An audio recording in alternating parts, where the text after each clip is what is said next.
meeting to order at 6:06 p.m. Sorry for the slight delay. Would everybody please stand, remove your hats, and pledge allegiance. I pledge allegiance to the flag of the United States of America and to the republic for which it stands, one nation, under God, indivisible, with liberty and justice for all.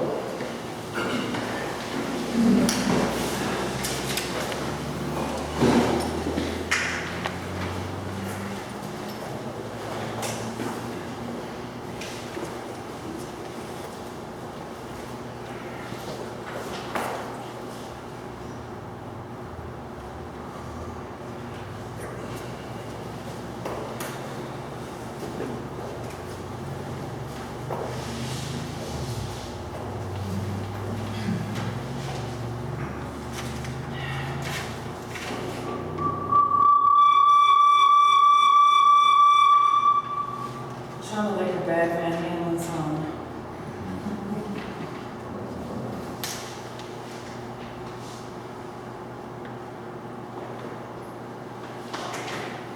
Okay. First item on the agenda is approve the agenda, not necessarily in this order. Do we have a motion to approve the agenda? So moved. Motion by Dan, is there a second? I would also, before I second this, with your motion, we need to add the minutes for approval for July 1st and August 4th. Under the consent agenda. So make that language. That's 3A, Susan. Okay. Okay. So, do you second the motion then? I will second it. All right. Any further discussion on the agenda? Hearing none, all those in favor say aye. Aye. Opposed? None. Motion carries 4-0. Consent agenda. So first, we have two meetings to approve minutes for since our last regular meeting. The first of which is our July 1st, 2025 meeting. And that is in your books here. Do you see any additions or corrections, changes to the minutes or numbers?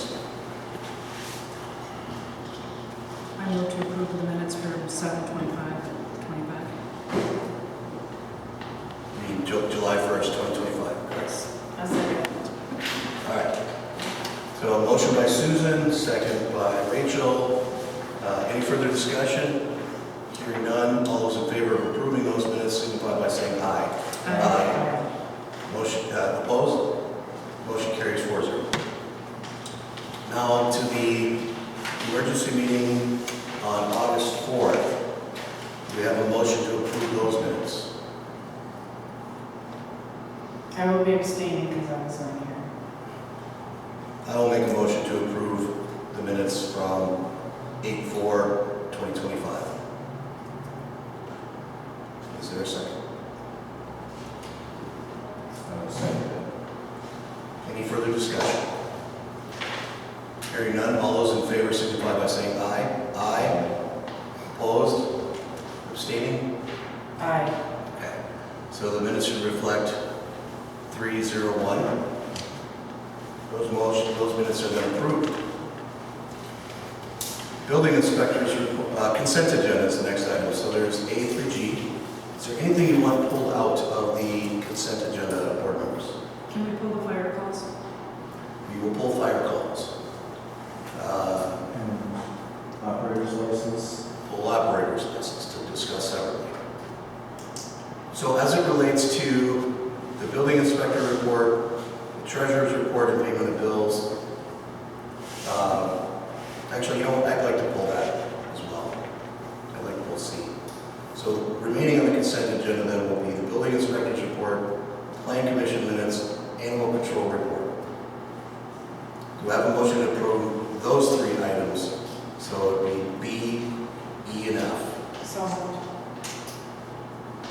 All right, is there a second? I'll second that.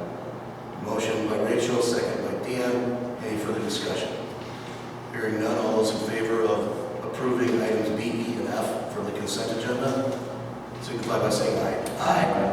Opposed? Hearing none, 4-0. We'll just go in order here. C, treasurer's report and payment of bills.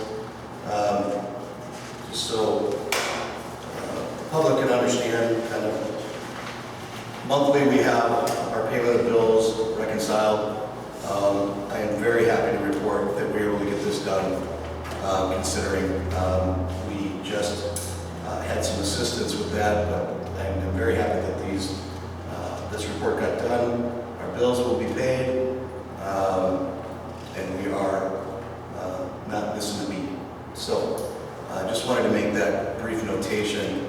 Do I have a motion to approve the treasurer's report and payment of bills? So moved. Is there a second? Second. Motion by Dan, second by Rachel to approve item C. Signify by saying aye. Aye. Aye. Opposed? None. Motion carries 4-0. Susan, you had asked for the fire calls to be pulled. So this is item D for those following. Okay. I'm gonna find this. I was in question with that fire. Last month, we needed to get a business inspected, and I don't know if that inspection has been done.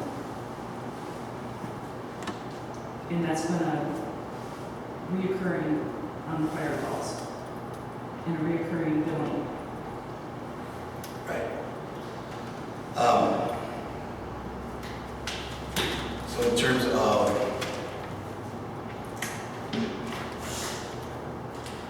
I received several emails for the fire calls, in terms of, I guess I'm not understanding what exactly you want. This is actually not the fire calls, fire inspection. Yeah, it's actually fire inspection. I apologize, I thought that would come under the fire calls, but it's actually going to be fire inspection. We have a business that last month needed to be inspected again because they had not passed the fire inspection. Right. And I'm still requiring whether that inspection was done Right. and if it passed. If I recall, they had until the 23rd of July to come into compliance, or 21st, something like that. I have not heard that they had passed, and I have not heard that they failed. But I will certainly add that to my to-do list. I think it's like their third inspection. Correct, and if we go back on the minutes of our last meeting, we said this was the final chance to pass this fire inspection, and if they did not pass this fire inspection, then we have to take the next steps forward. Susan, do you remember the name of the business? Yes, I just have to go back on the minutes to find that.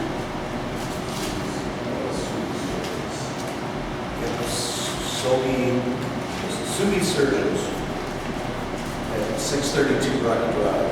Okay. Is there anybody here from Subi Surgeons? Hearing none, okay. Well, I will make sure to follow up and report consistent with what we already voted on, to take action if necessary.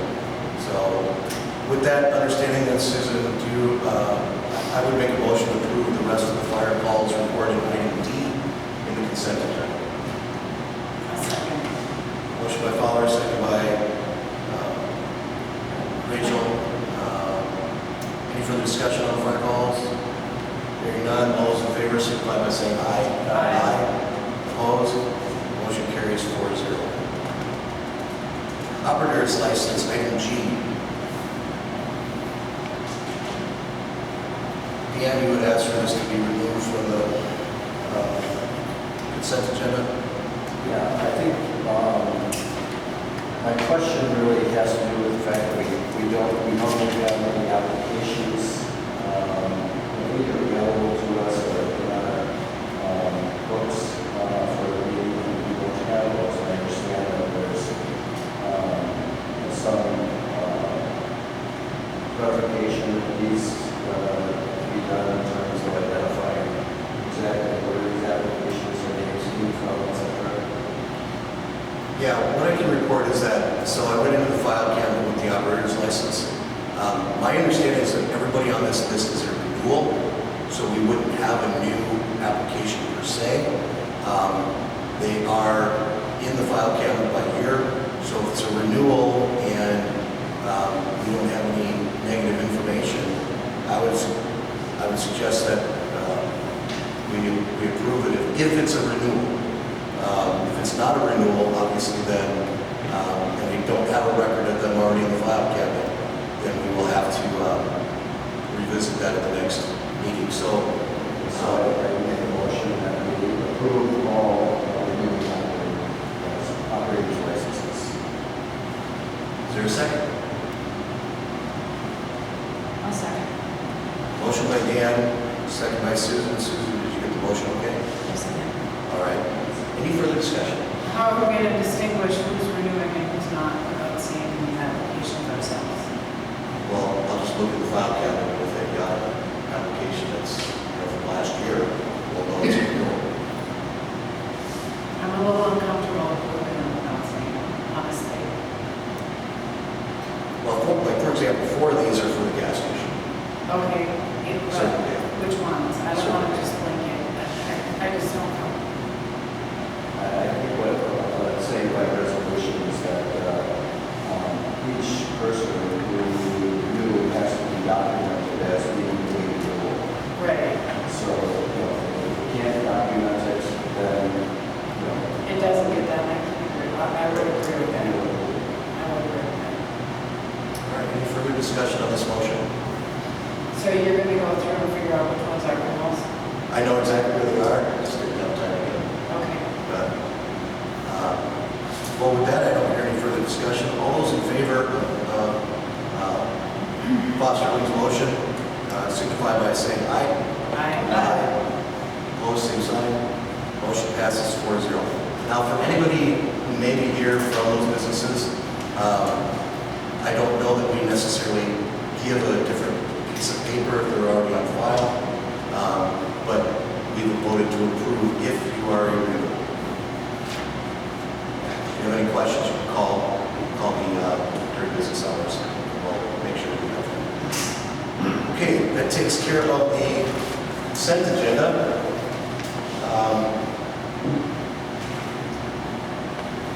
Chairman's report. So I did go to the Wisconsin Towns Association St. Croix County Unit meeting in July. Various topics were talked about with different board members, chairmen, clerks, etc. that were in attendance. Heavy on the discussion was the solar farm piece. However, that information I received was out of date as now we have, the county board has since taken action. So if you want the most recent up-to-date on where that's at, I would check out the minutes from the county board or it was recently reported in the paper. The one thing I did learn about that whole discussion is, given the location of where it's at, it's only phase 1. They will likely add property to this, so it's probably going to be bigger than it's already proposed. Luckily, we are very far away in terms of being contiguous, so it's not likely to impact our town directly with this particular project. So I just did want to report that. It seemed like it would be a stretch for us to be involved in that project. So that's one piece of information there for that. Otherwise, it was good to go to. I was happy on that. I did miss the fire meeting, and I couldn't get that time off from work. I had work, I'm sorry about that. But I did call the chairman of the town of Troy to get an update, and he did update me on that. Really, the main point of that meeting was trying to figure out the percentage that Troy would be contributing, because if you recall the last time I reported, it was about them potentially building a substation firehouse and contributing more staff to the overall fire department that would be run by Hudson. So, other than that, I'm pleased to report that despite some challenges over the last 12 days, which we did definitely have our challenges, but I'm very thankful to every board member that was able to contribute their time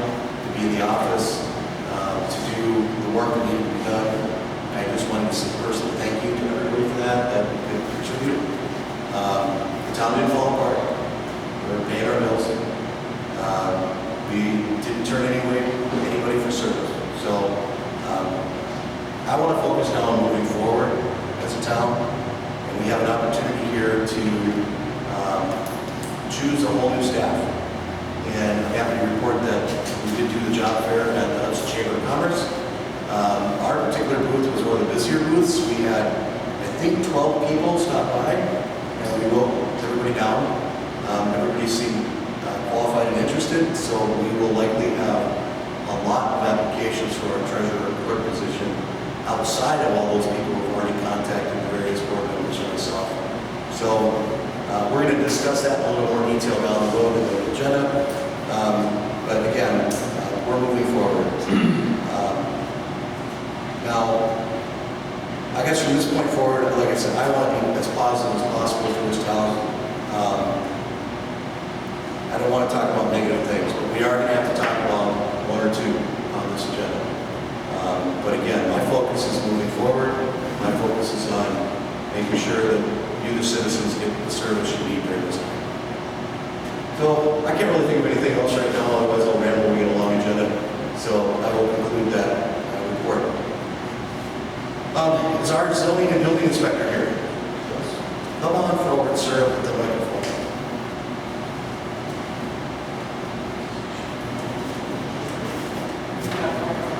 What about public comment? Oh, yes, sorry, I skipped right over that. Get to him. Public comment. So this is an opportunity for anybody in the audience to come and speak their mind on items not on the agenda, because if you're already on the agenda, you get a chance to talk, presumably during that point. So if it's something that's not on the agenda, please come forward, or if it's just something general, please come forward. Please press the button until it comes green. Sometimes you have to hold it down. Got it. Good, say your name. My name is Celeste Cowgirl. I live in the town of Hudson on Lake Malibu. We've been there for 32 years. I am on the agenda later on, but my comment is not on the agenda item.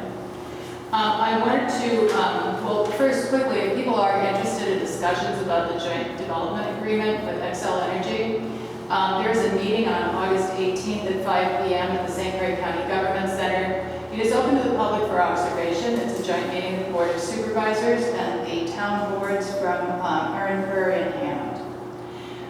Second, I wanted to alert you to the fact that on Wednesday, August 20th at 6 p.m., there is a public hearing by the Village of North Hudson Plan Commission on a request to rezone property which is between two parcels that the town of Hudson owns.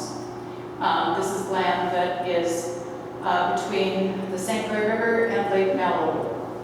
And I have a couple of questions. I don't know if you respond to questions. I'm wondering if the town as an abutting owner was noticed. I know that the notice was published in the paper, but typically abutting owners do get noticed. I don't know if you're noticed. I also am wondering if there might potentially be a conflict of interest if Paul Mahler is still the attorney for the town of Hudson. He's also the attorney for the Village of North Hudson. And the reason that there may be a conflict is because I think that if this rezoning request is counter to the interests of the town of Hudson as an abutting owner of two properties. I'm not here to talk about my item later on in the agenda, but I might reference the packet that I emailed to you all a couple of weeks ago regarding my offer to purchase some of the property, because I just want you to look at the map. This has nothing to do with the parcels that I offered to purchase. But if you look at that, you can see that the town of Hudson is a 10% owner in what's described as Lot 1, and you're also an owner in what's described as Lot 3. And the parcel, one of the parcels for which rezoning is requested, lies between them. The parcel that contains the old abandoned trestle bridge and some land to the south of it. That land has been zoned conservancy for a long time, which allows no residential development. The request for rezoning is to allow the construction of 6 or 7 two-story of 35-foot tall residences of 2,000 square feet or more.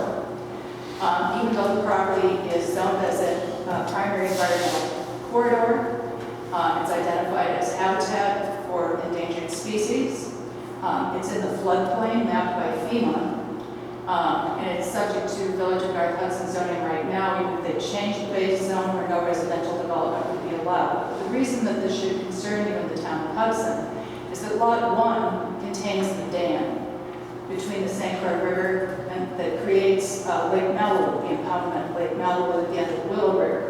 If there's residential development there, this would be very high-ticket residential development.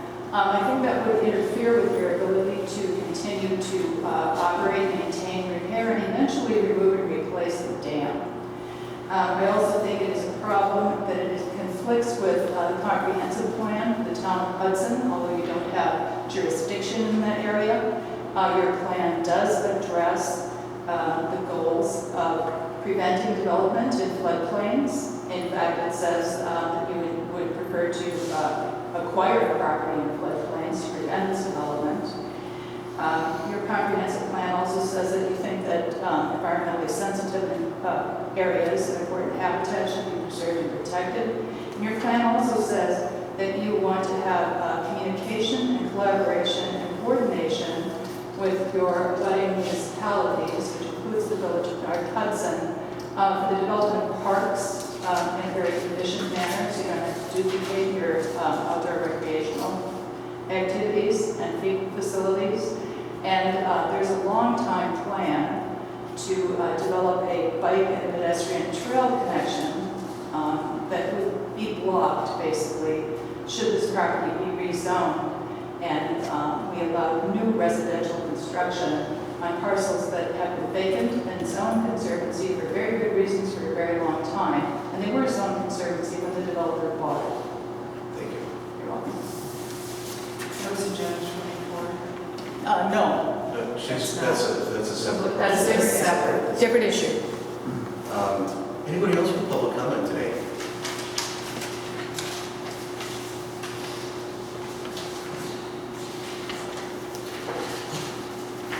Good evening, Greg White, 831 Kelly Road, down in Hudson. I'd like to encourage the board to look into the microphone PA system.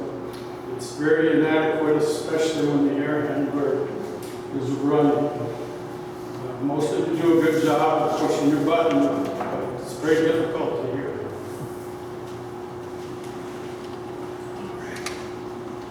Anybody else for public comment?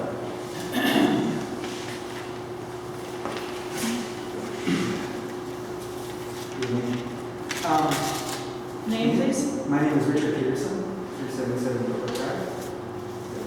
Over 35 years in the township. In the interest of transparency, this whole blow up with the resignations didn't happen in a vacuum. And one request I've had is apparently a study on your own, but it hasn't been made public. If they can post it to the website, that's what was involved in that study. If anybody else was involved with it, I request that. Because as a community, we have to judge how well our board is working for the next election. So good is bad, I know it's early, but it's not a good sign that it's only been 3 months, 4 months, but I've heard now, and boom, away, 4 resignations now. Not a good thing. Maybe you'll handle it just fine, I hope so. But I would like to know more about what happened and what precipitated this, because it wasn't just because someone was making a lot of money. That was already approved by the previous board for board members. So that's my comment. Thank you. Anybody else for public comment?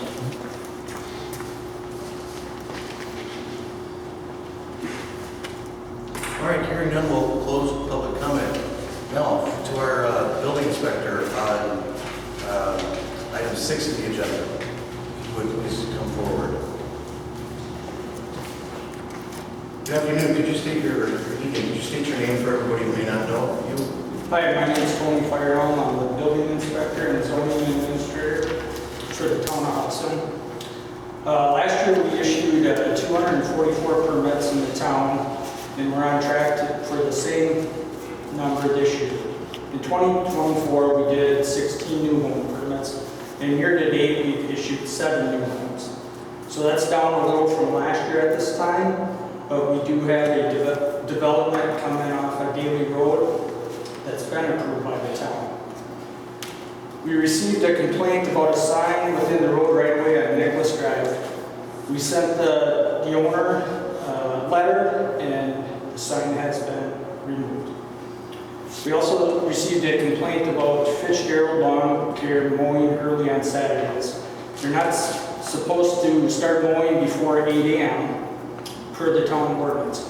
We sent them a letter just informing them of the town rules, and we haven't heard any complaints since then. We've had an ongoing noise and light complaint from a neighbor of the panel facility behind ABC Lumber. We have been trying to resolve this. I went out there and did a light meter test. I went out there and did a decibel meter test.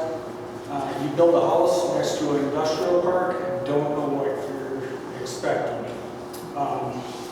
They would not let me go into their yard to do the light test, so I did it in the cul-de-sac, and I couldn't get a reading on the light meter. The decibel meter, I did, again, they wouldn't let me on their property. I did a decibel meter reading of 56 decibels.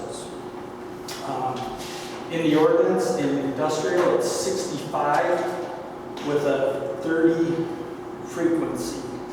I don't have the equipment to do that. I just have a decibel meter and it read 56, so I don't know how the township wants to handle that. I don't know, I see the other items that I received emails on that are on the agenda, so I don't know if you want me to wait and speak on them at that time, or?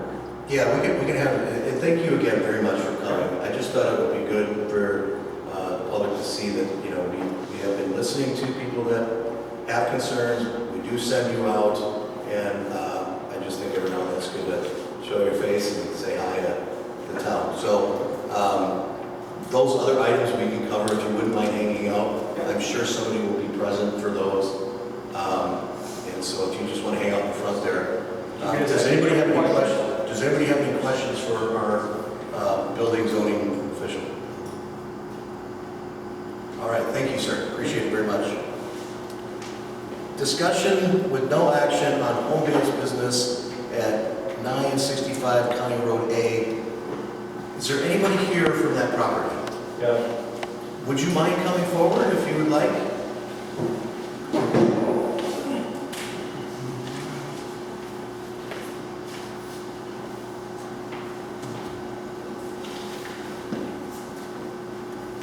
And if you could state your name for the recording record.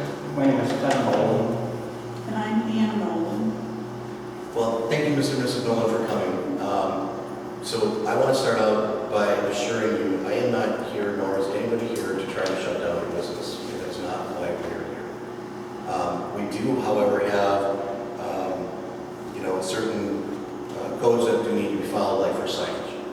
So just to give you a little backstory, I have a business in town, and so again, I empathize with where you guys are coming from. But since you're kitty corner from Town Hall, as I was driving by, I saw your gorilla, with a 20 to 30 foot gorilla that was advertising a sale over the holiday weekend. And my first reaction was, that thing is awesome. I thought it was pretty cool. But on the other hand, I know we have a sign ordinance. So I'm not, like I said, we put this on the agenda for no action. We're not gonna take action tonight, but I would just like to maybe suggest that since you're right across from Town Hall and we can see that, maybe not put the gorilla up, that would be against our sign code. So that was the first issue. We did receive a complaint from a citizen about some trailers and junk on your property. Now, I know that you're in the business of selling antiques and cool farm-related stuff. And I also know, for the board's understanding, they went before the board in 2014 to ask permission to do garage sale type business, and that was granted. I had our former clerk, verify that, and she was in process of getting documentation so that I could have something more concrete to give you, but that's not going to be possible now. But I guess, Tony, you want to, before, is there anything you'd like to say about this first? Well, we don't believe that we're really a business. I believe this is more of a recreational garage sale, and it's kind of my own personal museum. And we have people in and show off our stuff and trade stuff, and, you know, I think it's more of an informal thing than an actual business. So we had talked to the board about regulations on garage sales, because we just believe it's a garage sale. And at that time, there was nothing, no regulations or on garage sales, and I just said, well, you know, we would be happy to limit our sales to approximately 6 per year. So we brought documentation saying, our advertising, and we basically, that's what we're kind of holding to that, and it's not, we're basically the first weekend of the month or holiday weekend through the summer. So we have, we pretty much winter, Florida, so we're not even available for the winter. So anyways, at this point, maybe as I retire or whatever, we may turn into a business, I think we'd like to reassess it at that time and see, you know, what we need to do to further this. So, If you wouldn't mind having a seat in the first couple there, Tony, can you come up, talk a little bit about zoning ordinances that might apply? Well, so we did pull the minutes from the 2014 board meeting, and the board did approve what they had done. I wasn't here in 2014, so I don't know what they had done. I know in the ordinance, you're not allowed to have vehicles that are not registered. It's considered a junk vehicle. That's in the ordinance. It's up to the board on how they want to. What about, do we have a sign ordinance? Yes. Okay. And have you explained that to the property owners? We sent them a letter explaining that. Is there anything else you have to report on this particular property? No, it's really up to the board on how they want to handle it. Of course, the junk vehicles that aren't registered, that's our issue.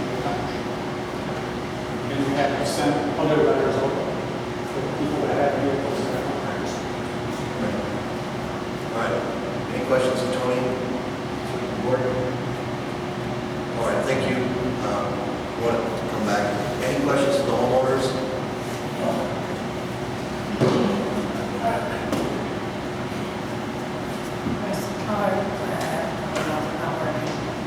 My suggestion would be to put this on the agenda maybe 2 months from now, and if they can clean up the junk vehicles, you know, and comply with the signed ordinances, there should be, I would not have any problem with that. Any other discussion or questions? I don't know, I'd like to take a look at the 2014 notes, see, you know, reference, there, but, other than that, I'm fine with Rachel's suggestion.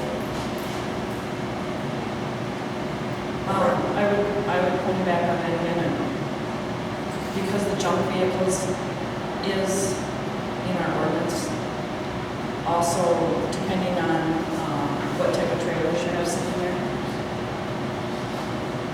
That's also in our ordinance. Can I speak? I'm sorry. Yes, So the trailers are licensed. And the statute that they sent in 2014 that we complied with said that there's no license in our vehicle. So the trailers are registered and licensed, and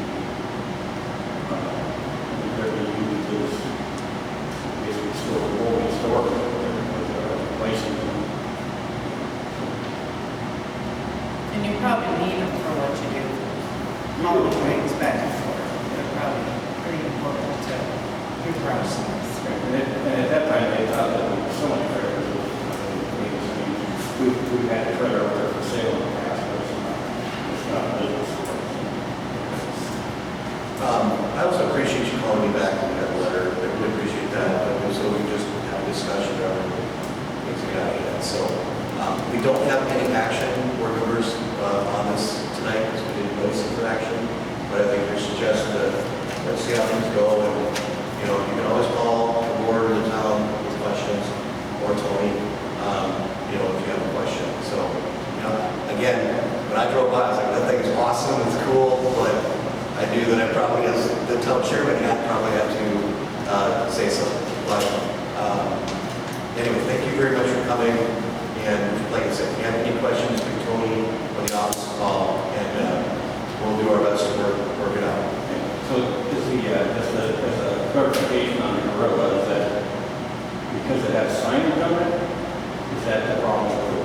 Yeah, so it says sale, right? And that, you know, I think our ordinance, correct me if I'm wrong, Tony, 2 square feet total is your sale sign that you can put out, and clearly it was a little okay, so. But there's not a problem with an inflatable Christmas item or anything else? Absolutely not. And if you have signage on it, that's the issue. So we will. Can I, Correct.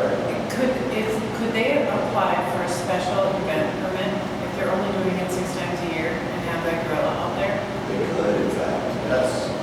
So that's another option. Is if you do want to do that for the, you know, holiday weekend or whatever, again, if you have questions, just call us. We will work with you. Again, thank you for calling me ahead of time, and thanks for talking us out. I appreciate it. Okay. All right. So unless there's anything further, board members, I think we've concluded item 7. Discussion action on the shed dispute with 2 town citizens. I didn't quite get their names in time for when I did the agenda. Is there anybody here regarding the properties at issue? You, sir? Why don't you come forward?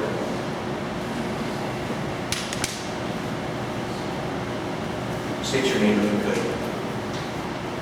Michael Fink. I live at 438 Gravity Lane.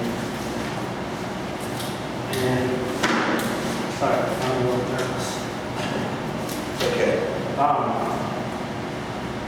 It's a shed, I want to address the situation in the shed in their residence next to me. It was built, well, there's surveys that show our property lines are where they are, and then the shed was built inside the setback parameters, or whatever you want to say, I guess. I had it surveyed in 2018 when we bought the property, and I knew where the survey line was. The driveway had been paved partially on the property at that time. And then he had it surveyed before he built the shed, and then it shows on the surveys how he was going to build it, but it changed how he built it along the property line instead of away from it. And then when I surveyed it again, the shed is too close, and then it has an overhang also that's even closer, so it's probably like, I don't know the actual number, I'm trying to get it surveyed and to try to find out.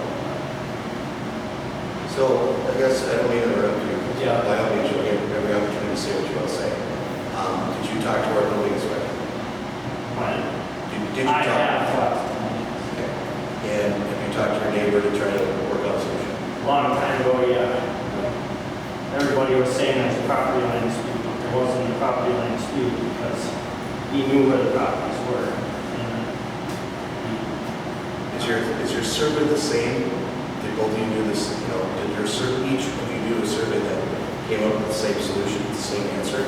well, his survey shows, I have his and then I have mine, and it shows the same line, the same drive, you know, partial driveway, and then he cut out his driveway that he was on our property, part of it, towards the shed and everything, so there's no dispute about that. And I have lines from front to back showing where it was after the shed was built.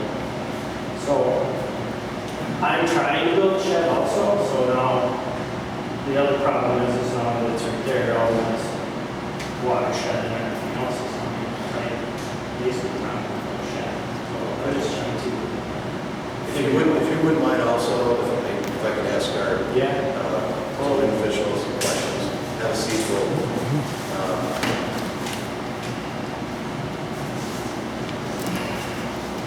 So when I went out to inspect the footing on the shed, I did have the concrete people go get the homeowner to show me exactly where the property line was.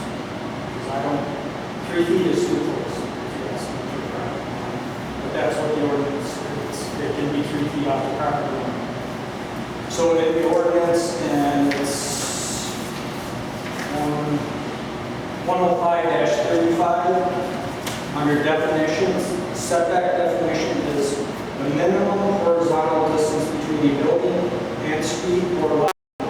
Distances are to be measured from the most outwardly extended portion of the structure at ground level.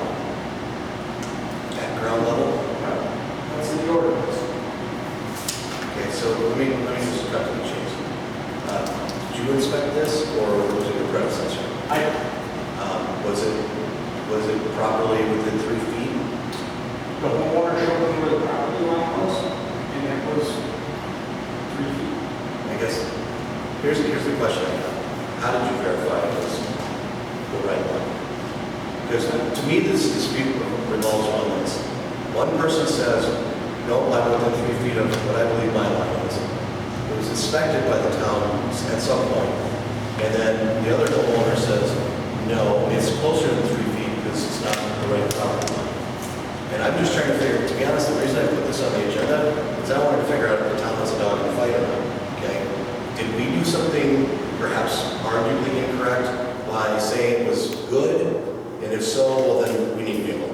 If it's not, then the two property owners have legal recourses, they can work it out, but doesn't involve the town. But I guess without knowing if you measured from the right property line, we don't have a way of knowing this right now as the town board. And So we're building inspectors, we don't have the equipment to survey the lot lines. So we're going off the word of the homeowners when we go inspect something, that they know where their property line is. with all due respect though, I might suggest that that's not a good practice because if our ordinance requires a setback of 3 feet from ground level, we better know where that line is, right? Otherwise, how can we say they're in compliance or not? You see what I'm saying? I see what you're saying, but we're not surveyors, so I don't know. Yeah, I don't Unless we require every person that applies for a permit to get a survey for their lot. And we make the homeowner or contractor run a string there so we know exactly where the lot line is. It sounds like both homeowners have surveys done. Is there any way you can meet with both of them and have them bring the copies of their surveys? We have, You have the copies. Are they the same line? yeah. Okay, is it within 3 feet? When I measured, when the homeowner came out and showed me where the property line was, it was 3 feet. Okay, thank you. I think the board needs to have a little discussion here.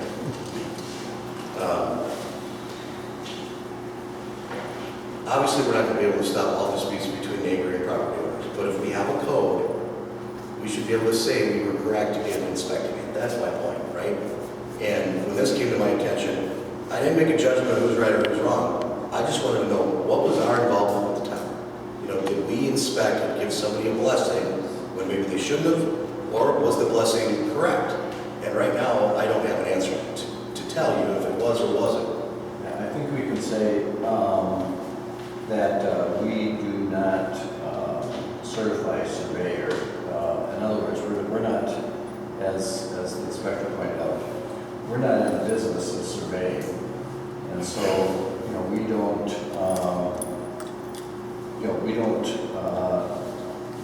determine where a lot line is. We depend on, and generally speaking, we require people if they're doing a CSM or something like that, they have to do a survey. And so they're responsible, to have that survey done. If somebody is just building, then they are responsible to make sure that they're in compliance. And this kind of thing, like you're saying, has happened before because on my street, there was a situation where an individual basically built a shed too far into the other person's lot. And the remedy was to redraw the lot line. That's what they resolved together, which is a possibility. That can be done. But that might not work in your situation because of, like you say, water flow or whatever. I think you mentioned something like that. That was an issue. Or maybe you just didn't want to do it. we tried all that stuff, and we tried all that, and he refused to do that. We tried to give him proper, sell him a chunk of land or trade him a chunk of land, and they refused all of that. And then it's just, I guess, my problem is if I'm gonna build a shed, I know there's a stake there where I'm gonna put the corner of my shed, and I have to be, and I'm on, and I don't know the understanding, I guess, but I thought it was the outside of the shed, the soffit, or the farthest point of that shed. If that's true, I don't know, but I always thought that's what it was. If there's a soffit hanging out, I mean, it's pretty much right above our property line. Yeah. So I guess it's just hard for me I'm just trying to figure it out because it just got done and there's nothing. Yeah, I don't know, I guess it just. Well, and again, we're not here to tell you what to do, what not to do. Yeah, no, that's just what your remedies are. But I guess the reason why I wanted to bring this to the agenda is, I want to try to avoid these situations where we can. Because if the standard we're going to use as a town is, I'm going to show the building inspector where I think the lot line is, and then they says, no, you're good, we're not good. That's not a good way to do it. So. Oh, and I had this survey, and it shows on my surveys from St. Croix survey, the footages of what it is. He threw my survey markers out on the ground.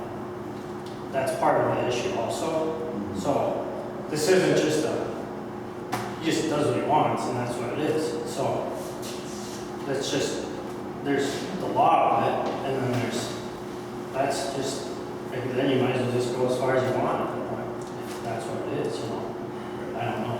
I have another question for Tony. Tony, at this point, we couldn't issue a citation at this point anyway, because we don't have a yay or nay on whether or not it was or wasn't within the lot line, right? Correct. Okay. So, Mike, do you know what the distance of the property? It's 2'6" is what my surveyor, when he did the property line, he did the back corner and the front corner. The front corner of the shed is 3 foot, the back corner is 2'6" to the wall. But then the overhang hangs over 2.5, 3 feet. And then on his survey, how he shows building it, he showed building it at an angle so that the back would have been farther away, but then he just built it that way, and then he paved more driveway farther on our land, and then that's the stuff that he cut off after I got after him about it, and then he knew where the line was, and he just said that his buddy just did it because he said, forget that guy, I'm just going to do it. And then, I'm just trying to, I'm not trying to be a jerk, I don't know, it's just where I stand, I don't know what to say or do. Right, and like I said, the reason I had this on the agenda is to see what if any, involvement wasn't, what could we do better, what did we do? I'm not saying we didn't do it right, I'm just saying, yes, sir. Can I make a suggestion first? Yes. To Tom? Yes. Go back to the 5 foot setback instead of 3 foot. And that's definitely something that we could discuss and do, because 3 feet does seem a little narrow. And don't get me wrong, when I went out there to measure, and that's why I had the concrete guys go get the homeowner, because I'm like, you're right on this line. And he showed me where the line was. I'm like, you're right on this. All right. And I guess just me as a homeowner, like, I would have a stake there if I'm going to show somebody, because I don't want any problems. Like when I build my shed, I'm going to have stakes, I'll survey it again. But it's like, to show approximately where the line is, it's like just throwing on the dark. Right. But then the other issue with that too is a 3 foot property line. So you gotta have a 10 foot distance between sheds. Otherwise, if it's closer than that, you need a firewall. So now if you go a 5 foot setback, now they're for sure 10 feet apart. Right. Well, that may not help you, sir, but that's something that the town will definitely take a look at. Any further discussion on this item? Would this be then a legal matter between the homeowners? It doesn't seem like it's something the town can fix. So what is the the outside of the soffit the true thing, or what is it? No, in the definitions, it says the outer wall, at ground level. Well, even though, I guess is. Right. Well, I don't know. yeah, and like I said, the reason I had everybody come to talk about this is I wanted to make sure that what can we do better as a town, make sure that we don't have these disputes unfortunate in this situation. And I'm sure if the other gentleman was here, he'd probably say the same, and I'd say sorry to him too. But looks like something that honestly the town is not going to be able to solve. Okay. All right. Sorry. Yeah, thank you. Moving on to, and thank you, sir. I think that's all. Anybody have anything else for the building inspector before he goes on? I didn't touch anything, I swear. All right, thank you, sir, for coming. Much appreciated. Thanks, Jim. Yep, thank you. Discussion action on joining Hudson Area Chamber of Commerce with brief presentation from our president. I picked up on the brief. Very brief. I'm just gonna get something.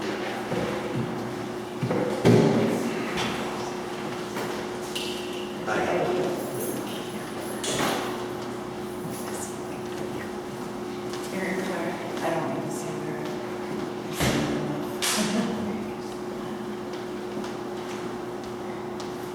Thank you for my 2 minutes. I'm Mary Olson Potter, President of the Hudson Area Chamber of Commerce, and we would love to have the town of Hudson on the chamber team. We are great. I first of all want to thank you for your time and your leadership and all that you do for the town of Hudson, and what you do is really important, and it makes a big difference for all of us in this community. So first of all, thank you.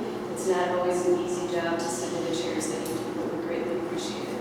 And so we would love to have you on the chamber team. We can help market and promote all the great things that the town of Hudson does. And so if you have any questions or further information that you're looking for, I'd be happy to answer any of those questions. So the first question, how much does it cost and how much of a deal are we getting?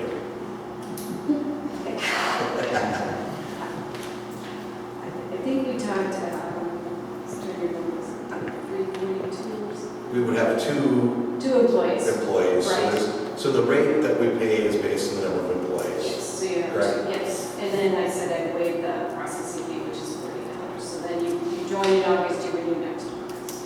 Wonderful. So that was the deal that I was referencing there. And do we have other government entities, towns in the chamber? City of Hudson and the Village of North Hudson. And are you reaching out to other government Yes, I've agencies? been in front of the town of Troy. It's awesome. Thank you. I didn't hear the number. So what is the rate per employee? It's in the book there. It's the, if you have a book there, Yeah, I mean, I think it was 342 or 345. right? It's for Two employees. two employees. So there should be a rate card in there. It's not in what I gave you, it's in what. What you gave me, right? Yeah.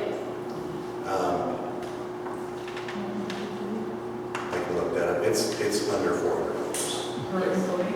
Nope. No, total.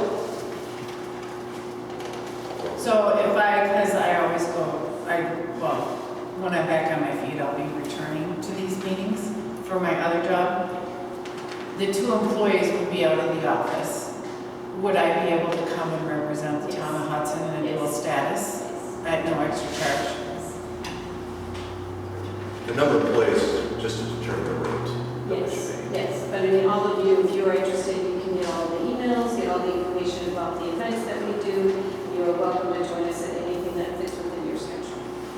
And just so the public and board is aware, when I heard the job fair was coming up, and we didn't have much time, but Mayor Claire was very kind to accommodate us, and even said we could pay when we get there, kind of thing. So it really accommodated being able to approve the motion, and I just want to say thank you, because it was a great event for us, and I think it would be great to join the chamber.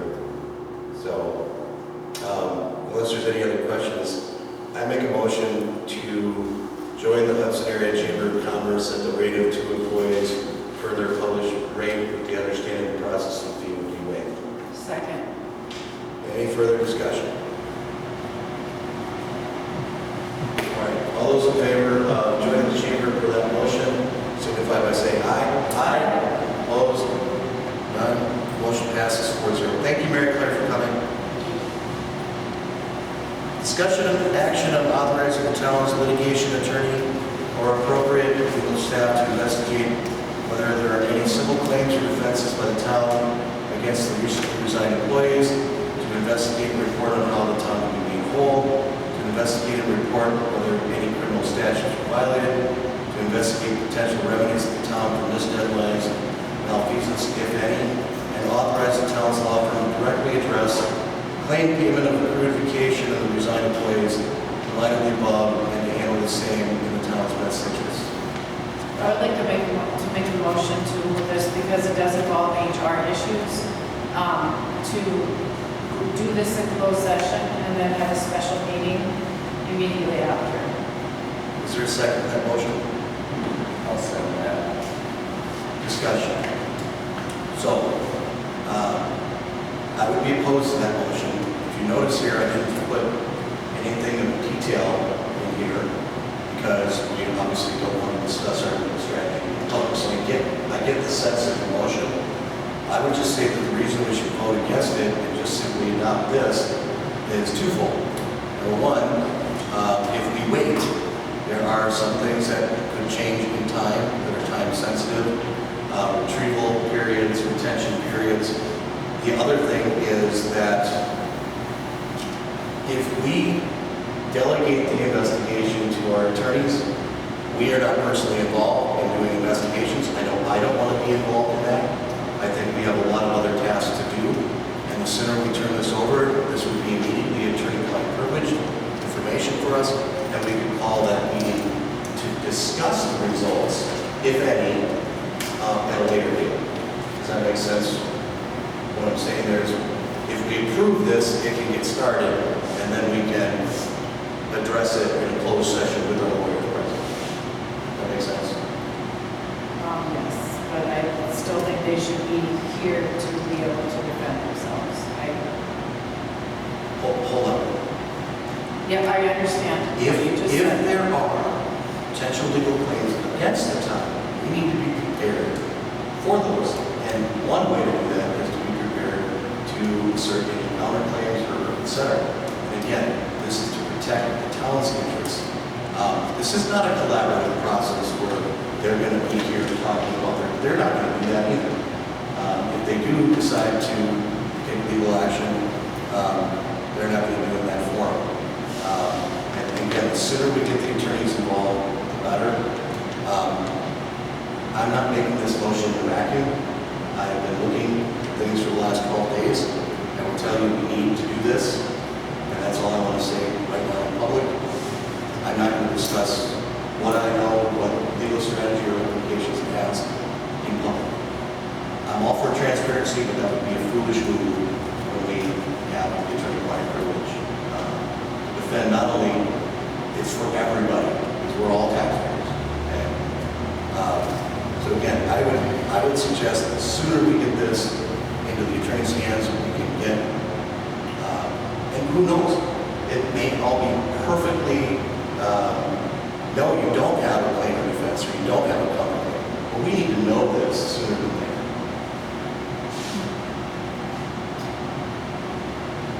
Yeah, I would propose an alternative motion, and that would be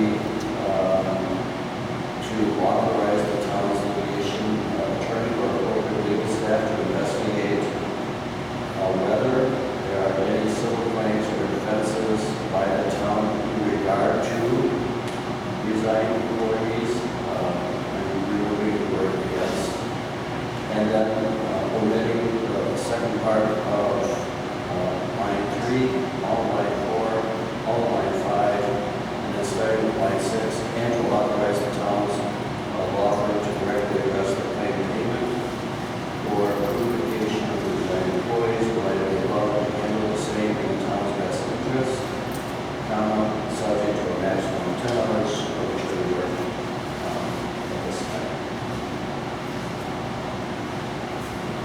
All right, so procedurally, you're proposing a new motion. There's a motion first by Rachel that's been seconded. Okay? Unless Rachel agrees to your amendment, then we need to vote on the first motion. That's Robert's Rules of Order. So, Rachel. I don't change my motion. Okay. So, your proposal, we're not voting on it, just to be clear.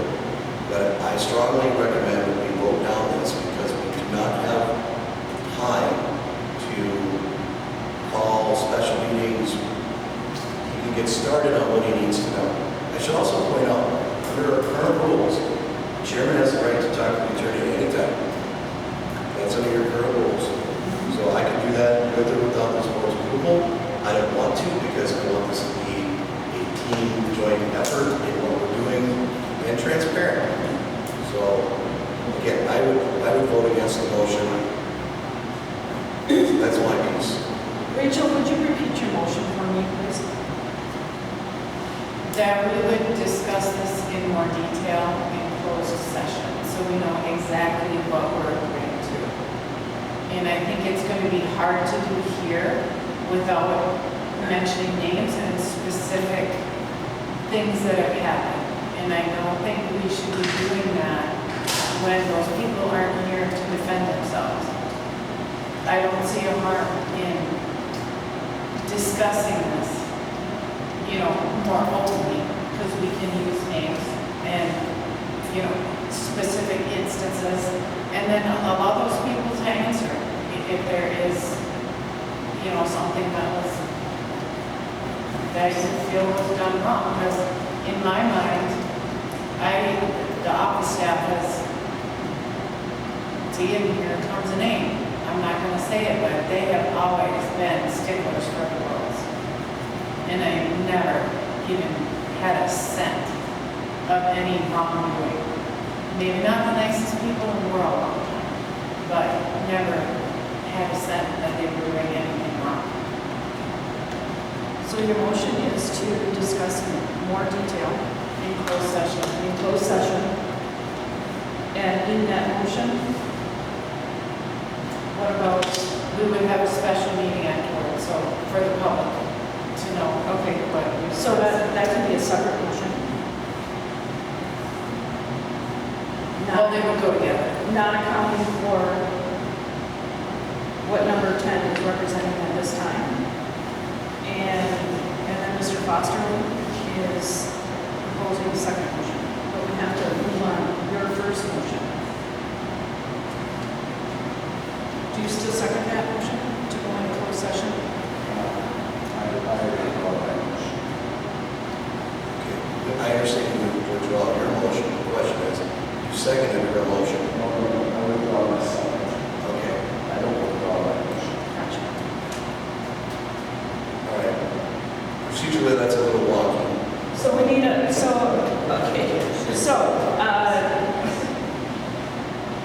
Rachel, you have made a motion, we need a second for that motion. Dan is, okay, but Dan is. But Dan has Dan is withdrawn already his, seconded. he has withdrawn his second on that motion. Motion is dead. Yeah, so the proper Robert's rules of order would be vote the motion, and then if it doesn't pass, then you make another motion. That's the proper rules of order. All right. I think we've discussed this pretty well. Does everybody understand what the vote on? Yes. All right, very good. All those in favor of Rachel's motion signify by saying aye. Aye. Opposed? Nay. Motion fails 1-3. Now, another motion perhaps. Yes, I'm opposing my motion that we restated. Dan, could you read it, what you said, cross out certain lines? Could you cross those lines out? Yes. And read it So to this us is- as it would be? Yes, so this, excuse me, this is what it would say. So,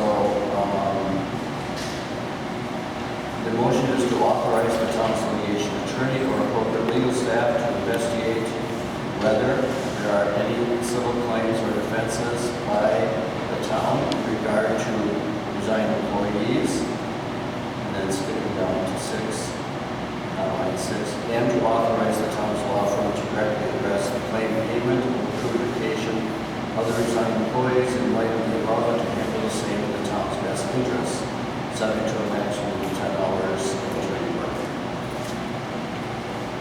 So, That's Dan's motion. Is there a second?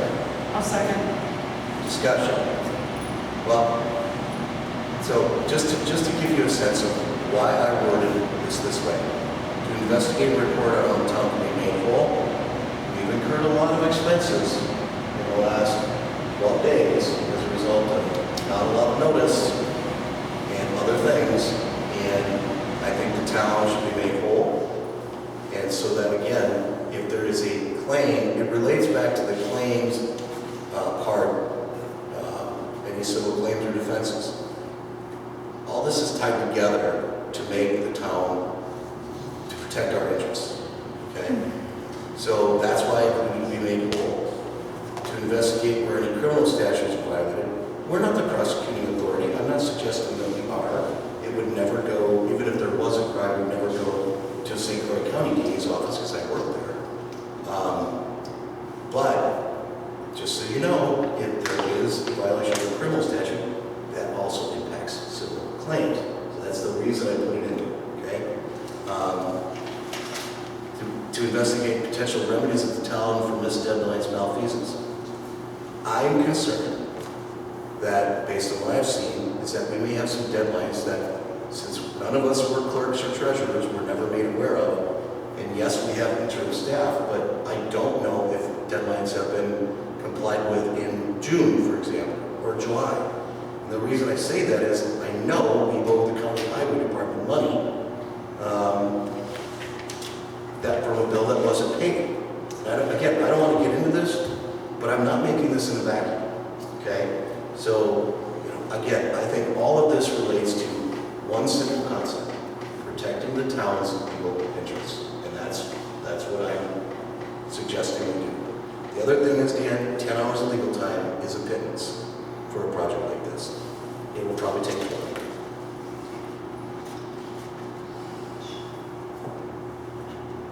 So you're actually talking about recouping expenses from the office staff for the town? Is that what you were alluding to? That is what the, and be made whole would encompass. Okay, well, I know a lot of people that walk off their jobs and they don't have to pay for their replacements, training, or anything. This is America. We have freedom. We can choose to work or not to work. It's just, to me, it's not right. I too care about this town and want to do what's best for its constituents. And I don't feel like this is the best way to do this. I don't think you retaliate at people for walking off their jobs. It's not retaliation, Rachel. Well, that's what it seems like, because it seems like there's been a vendetta since day one to go after the office, and that is just my feeling. And I'm not saying I was best friends with them. That's not what I'm saying. But it just has felt hostile. I'm just gonna leave it at that. I would like to say something, Rachel. Hopefully I won't say it the wrong way. But I understand what Mr. Fowler is trying to say the more that he talks. I have seen some bills in our office that were dated prior to when the staff left, and they were not paid. I believe that this is looking out for us to make sure that if there was any other dates and or bills that we don't know about, that we haven't found out about, this would help protect us as a town because those dates were missed. That is what I'm reading from how Mr. Fowler is bringing this up. This microphone is not working. And that is why I think we need closed session. How many bills were missed? Was it one? Was it two? Was it a whole bunch? Was it just an oversight? We need more detail before we can make a decision on this. And that's what I'm saying. We need to be able to talk about this openly and have all our facts and our ducks in a row before we decide to go after people legally. So this is why I want an outside investigator to do it, though, so that none of us are the ones, in closed session making allegations. If we turn it over to the attorney, he will take the information and do the proper due diligence on our best interests.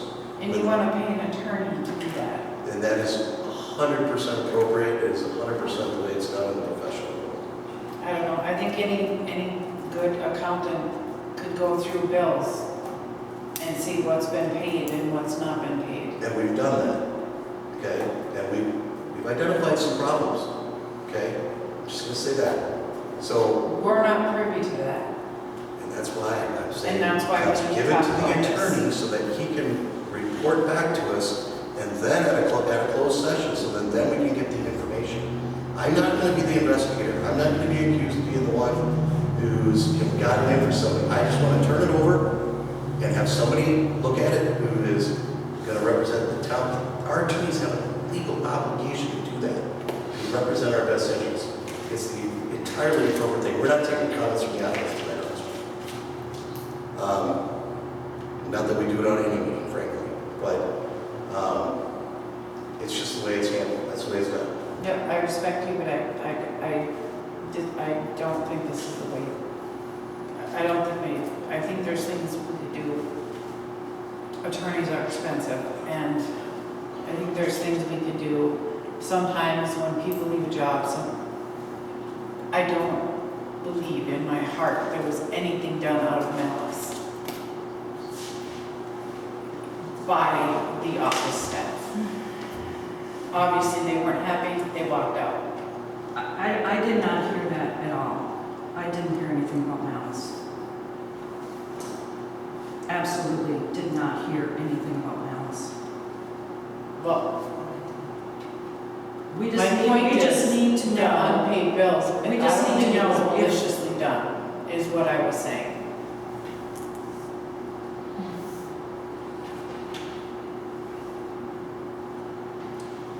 Can I comment? Absolutely, Dan. Okay, so, the reason why I put a limit on the hours is because that way, we come back and discuss it further at some point in time. I'm amenable to amending it to 20. Now, the reason why I made my adjustments, because I do think that the civil claims element of it is broad enough to take care of what we need. I think the other parts of it carry a certain amount of innuendo, which I don't think necessarily is appropriate, and I think to Rachel's point. So I stand with my resolution and with the willingness to amend it to 20 hours. All right. Very good. So I think we understand. So it's basically after the first colon of employees and also replacing the word against with regard to, right? Yes. All right. I think we understand the motion. Would you be amenable to amending your motion to 20 hours? If so, I'd support it. Yes. Okay. Very good. I seconded that motion, so I will be the one to have to agree to your change of Yes. the 20 hours. And do you? I do. All right. So with that adjusted motion with the appropriate seconds, so motion by Dan, second by Susan. Any further discussion before we vote? I would just comment also that I appreciate the objective element of this, and I do think that that's right, appropriate. Very good. All right. So understand the motion then. All those in favor signify by saying aye. Aye. Opposed? Nay. Motion carries 3-1. Motion, moving on to number 11. Discussion action on revising the interim clerk treasurer position into 2 separate roles, with Frank Pascarella as interim clerk and appointing Lana Alna as interim treasurer and set hourly rate. This is, I received Lana's resume and had a conversation with her. She was recommended highly. She's been former clerk treasurer. She's been treasurer for the village of North Hudson. She works for a very reputable accounting firm. When I contacted her, so the genesis of this whole thing is Frank is a very good clerk treasurer, as a fill-in person, is what he does. He did not know our software, so we needed to have somebody who knew the bill payment system that we utilize, and so basically what I'm proposing here is 10 hours a week, perhaps, of her professional services. She could even work via remote if need be, just to make sure that as bills come in, they're getting logged, they're getting paid. And she was here already with supervision from one of us on the board Friday and again today. So she's the reason we were able to get our treasurer's report done, stack of bills with checks ready to be paid, including a $2.5 million one that we need to pay to the county. So this was very important. And so based on what I've seen, I would make a motion exactly as listed there, except for the hourly rate of $55, with a maximum of 10 hours a week. I'll second that. Any further discussion? Rachel? You're saying pay her $55 an hour? Yes, for a maximum of 10 hours per week. That seems high. Even our deputy clerk wasn't making that, and everybody was complaining about it. She also has to do payroll. Well, and to your point though, temporary staff costs more. I think everybody understands that, right? When you have to call somebody in an emergency to fill in a unfamiliar place, that's just the way it works. Now, will she be there forever? No. But if you add up Frank's 3 days a week and Lana's 1.25 days, we're still better off financially per week than we were before. But that's not the point. We need the job to get done. And I think she did a great job. Anybody else have any further discussion on this item? Hearing none. All those in favor, who seconded this, by the way? Susan did. Dan did. All right. All those in favor signify by saying aye. Aye. Opposed? Motion carries 4-0. Number 12. I received an email last week from Supervisor 1, who is Kentville, and I've since had a chance to have a conversation with him, asking him how he wanted this to be handled. And he wrote a very nice letter to the board, and he asked me to read it verbatim, so I will. Dear members of the town board, after careful consideration, I am writing to formally resign my position as Supervisor 1 on the town board effective immediately. It has been a privilege to serve our community in this role.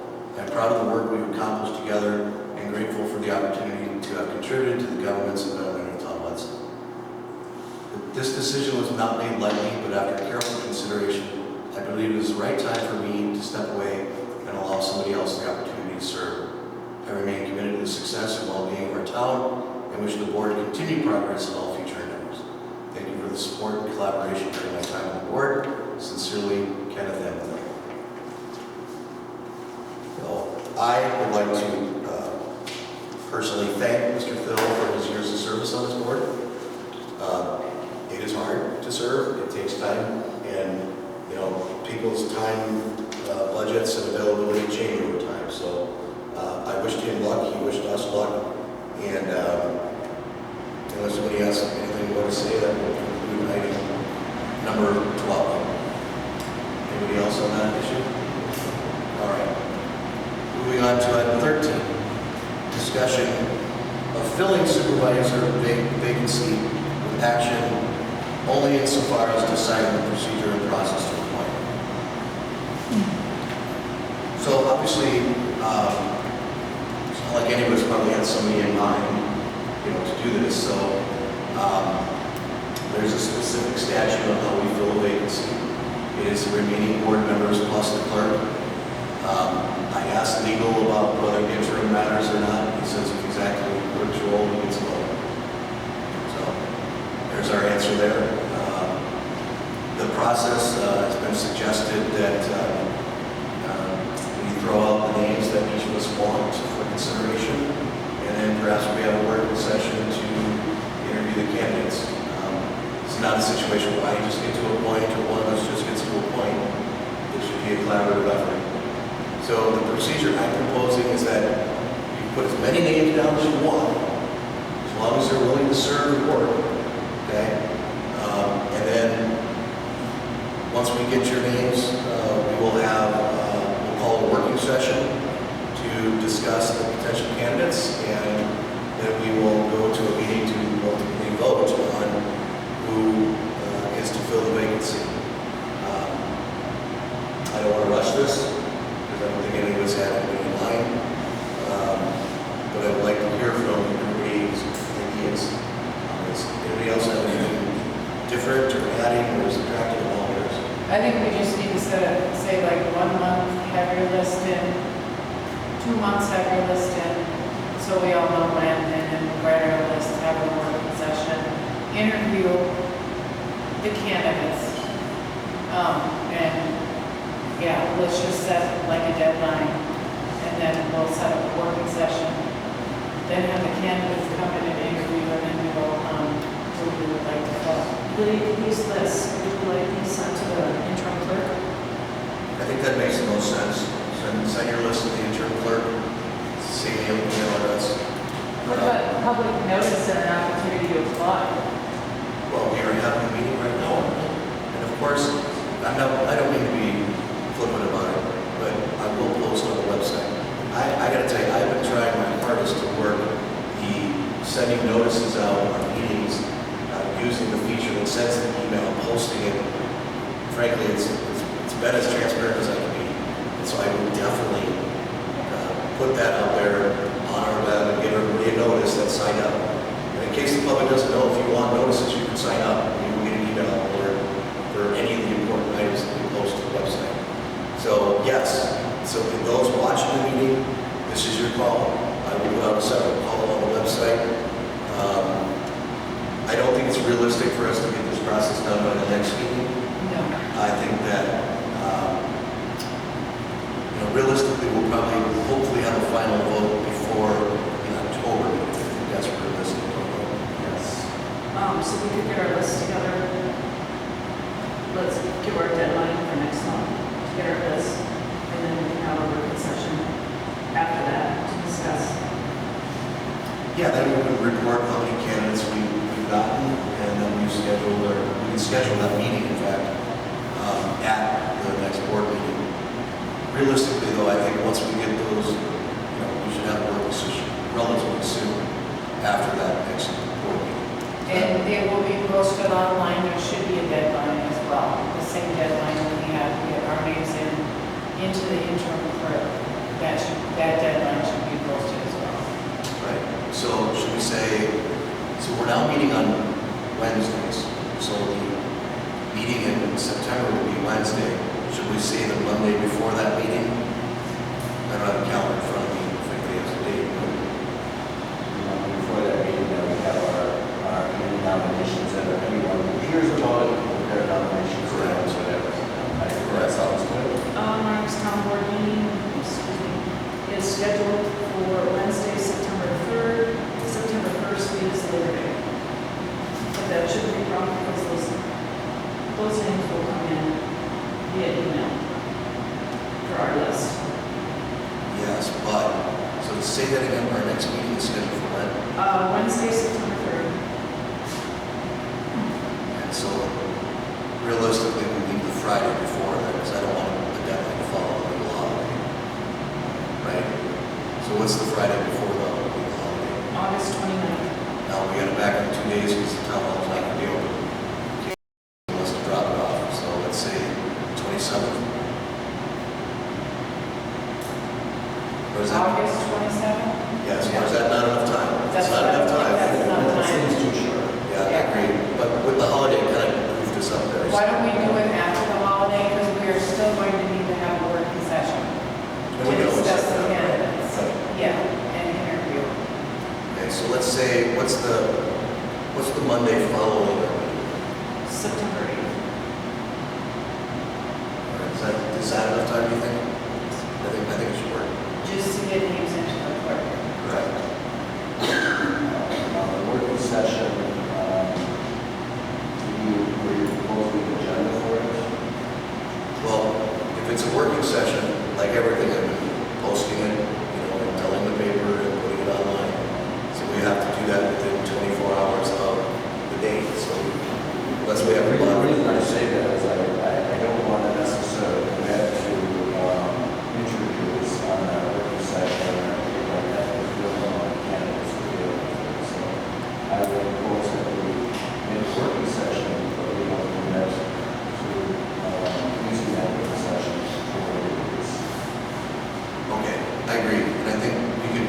probably put it on as an agenda item for the 6th to see where we're at, just to kind of give up, all right, we have 0 applicants, we have 100, everybody knows. And then we might be able to, yes, the application won't be closed, but we'll have a better idea, I think, on the 6th. The 8th. Or the 8th, sorry. All right. My only concern is we're not planning on, I mean, we could list the candidates, but we're not planning on interviewing them during a meeting. I mean, the meeting would take, Well, right, but I also don't want to deny anybody the right to have their questions asked. Oh, no, I agree. So we'll have to notice a meeting, whether we call it a working session or not. Certainly, we won't do it at a regular town board meeting because we're already at 7:30 on this one and halfway done. So, Do you want to schedule that working session now or on our September 3rd meeting? I think we can schedule it September 3rd. Okay. That way we have a better idea of knowing how many people we're dealing with too and how long we're going to need. So this discussion's taken a little bit. Did I make a motion or did you make a motion or should we make a motion? All right, I make a motion, if I understand right, that the elected town supervisors remaining may submit a list of names to the clerk interim for consideration for the supervisor spot. We also accept any interested applications from the public, that we will notice this on our town websites, as well as at this meeting here, with the deadline of September 8th. And then we will schedule working sessions, most likely on the September 3rd meeting. I'll second that. Any further discussion? Hearing none. All those in favor? Aye. Aye. Opposed? Motion carries 4-0. Discussion action in amending town succession order and emergency operations succession plan. Obviously, with the resignation of Mr. Phil, he was number 2 on our succession plan. We need to revise that because we have to have that to the county as part of emergency preparedness. And it's in various different procedure policies that are now as well. So previously, I believe the order went myself, Ken, Phil, and I'm not sure if it was Deanna or Susan next. It goes by seniority, doesn't it? Well, it should. It should. The issue, though, is Dan's seniority was kind of skipped a little bit because he'd been on the board twice. So he's got more combined years of service than the rest. So I think the succession order should go myself, Dan, Susan was on before you, like Rachel, and then Rachel. Do I have a motion to amend the succession plan as I just said? So, Dan moves. Is there a second? Second. Second by Lang. Any further discussion on this amendment of the succession plan? Should we hold off because we're going to have a new board member? Or we'll They'll just do it again? be the lowest on seniority. Yeah, well, we'll just do it again. We'll have to do it again, yeah. All right. So motion by Dan, second by Lang. All those in favor signify by saying aye. Aye. Opposed? Motion carries 4-0. Discussion action on ordinance 76-2 changes.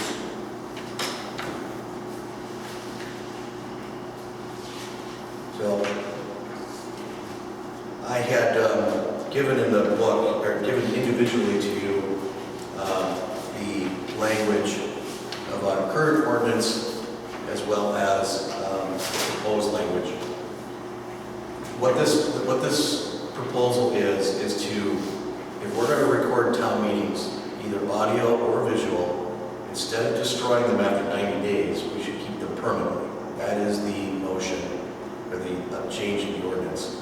And it's for all hearings as well, so public hearings. So you have the language from me there. I just want to say that with today's technology, where you have terabytes of information able to be stored on a little tiny device, that is super cost effective for us to keep these permanently. And if the recent events has taught us anything, having a record of what was said at meetings is pretty darn important. So this would give us the opportunity to do that. So I make a motion that we change ordinance 76-2 as per the written information below. Do I have a second? I'll second. Motion by Fowler, second by Lang. Any further discussion? Hearing none, all those in favor signify by saying aye. Aye. Opposed? Motion carries 4-0. Discussion and action on explaining costs of open records requests and specifically addressing current open records request of Mr. Abruzzi.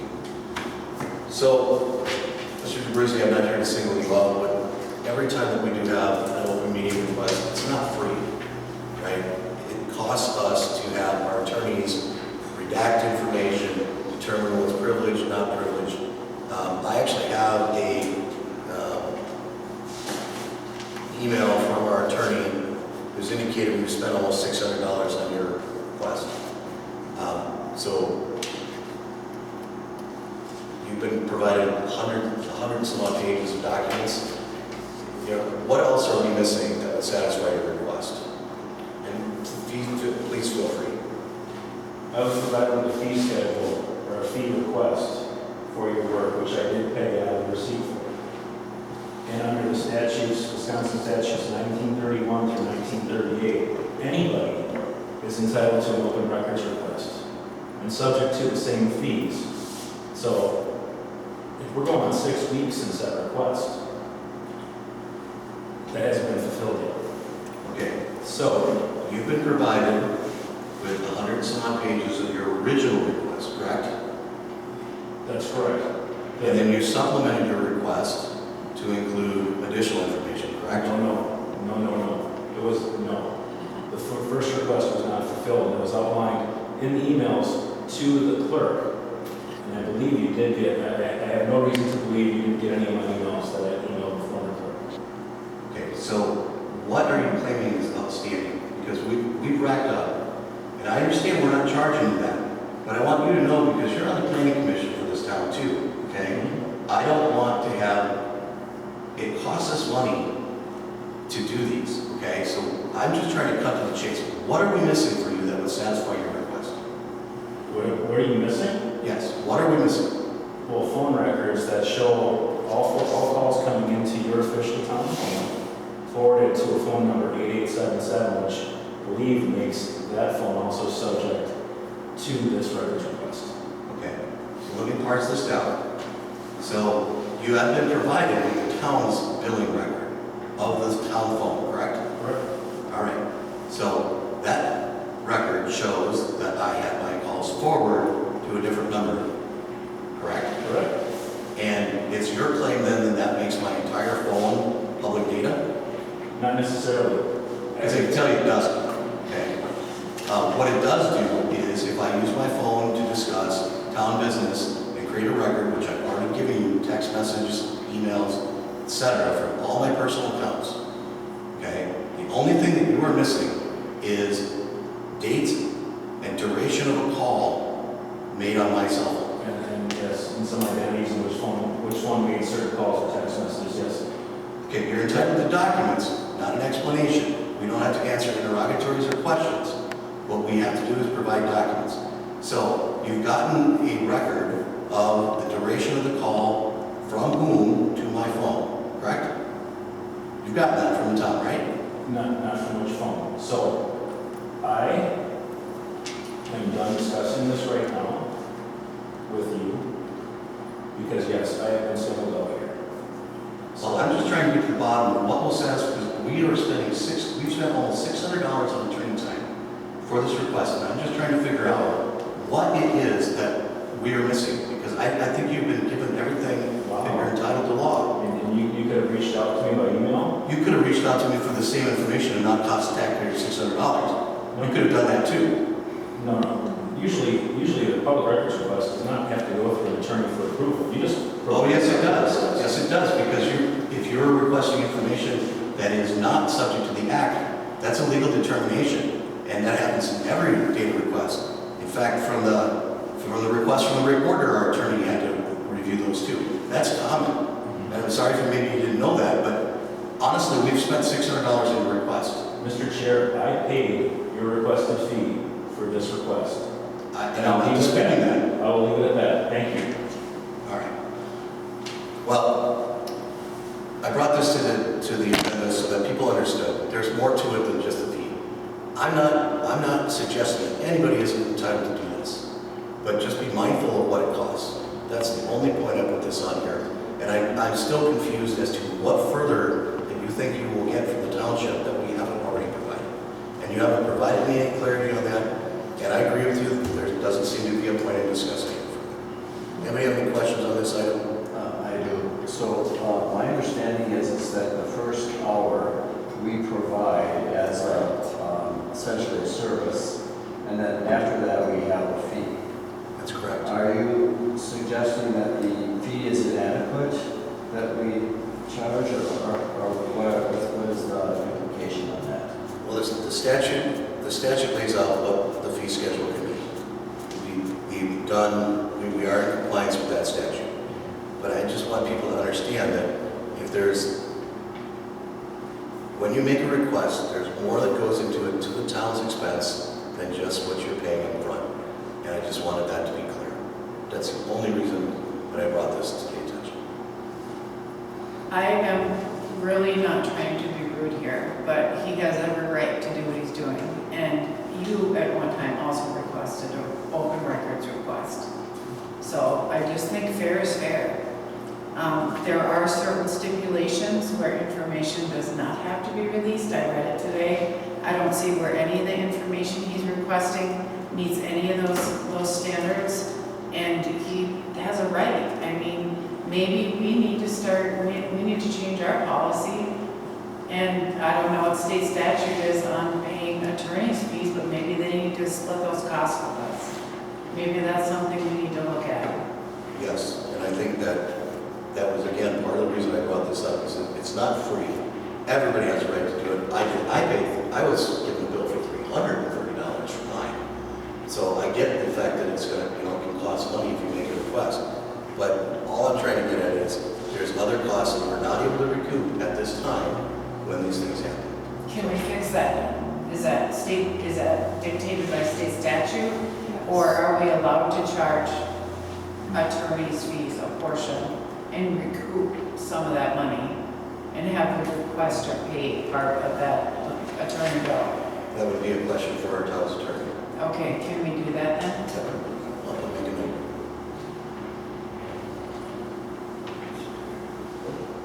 Any further action on or discussion on 16? Otherwise, moving on. Discussion action on weed control for a third mowing and discussion action on weed spraying. We had this added, if you recall, to the last agenda. We're at the point here where it's mid-August. I thought that if we do 2 weed mowings a year. We do one early June and then right before the plowing at the end of October. And my concern was, we all know how the weeds grow up near the intersections, etc. And I thought maybe it would be good to do a third mow, say at the end of August, so that, the weeds don't get blocking traffic, sightlines, etc. And just making the town look overgrown. So I brought this to the agenda so that we could consider it. I did ask the county for a quote. It was around $5,000. I think with all that's been going on, though, I'm not making a motion at this time to do it. But maybe just to consider this for the next year's budget, that it would be nice to make sure our weeds stay down for the entire year and not, have a see part where they're peaking again where we could mow them. The other part on this is the update on spraying. We do have some weed spraying for the noxious weeds. I was provided the name of a company to do that. And that would be still in August yet. So I will contact them. It's already in the budget to do that. And so that was just my update on that. That would probably occur in August. There are some weeds in our township part of our road maintenance. Correct. So just so you're aware, I would like to bring that up for the next meeting, and I'm gonna add that to the agenda. Sounds good. So no action on this time, add to next agenda.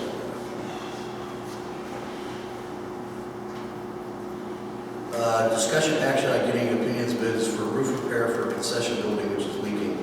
Susan, I think you have some information on this, right? Our concession building has a leakage problem, and it has a cement roof.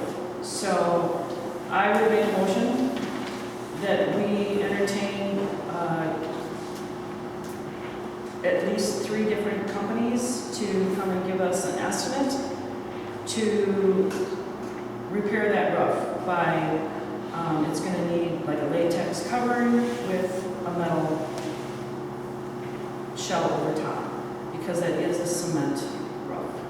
So I would like to entertain 3 estimates from 3 different places, if possible. If we can't get 3, we can't get 3.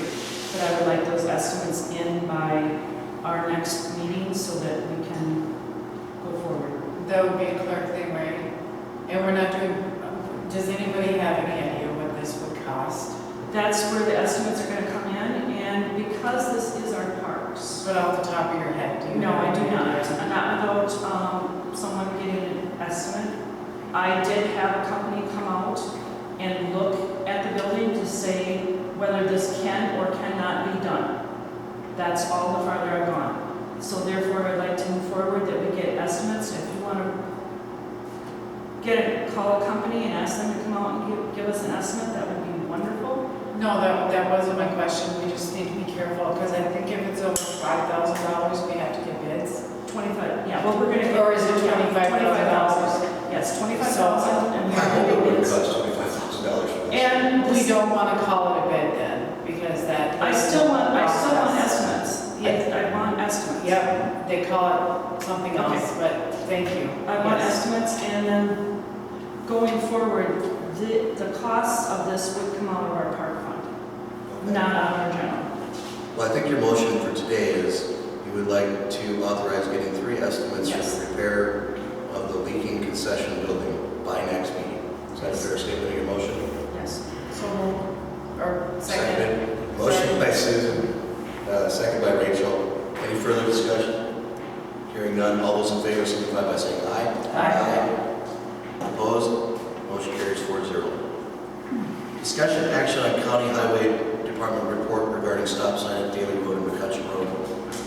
I move we table this I move that we take this up at the next meeting. I don't have a full report to you guys. We live there and we drive every day. Everybody knows the traffic pattern. There's never been an accident there that I'm aware of. So the reason I put this on is because there was an accident there. Oh, there was. Yeah, so one of the people that live on the dead end side had brought it to my attention. Again, I don't have a full report yet, so that's why I want to table this, because I don't have enough information to say yea or nay. I know that part of the problem is the road right away has lots of vegetation, for lack of a better word, and then beyond that is a field which has trees. It's hard to see. So I guess, is there any objection to, I don't know how you want to say this, moving this to the next meeting agenda?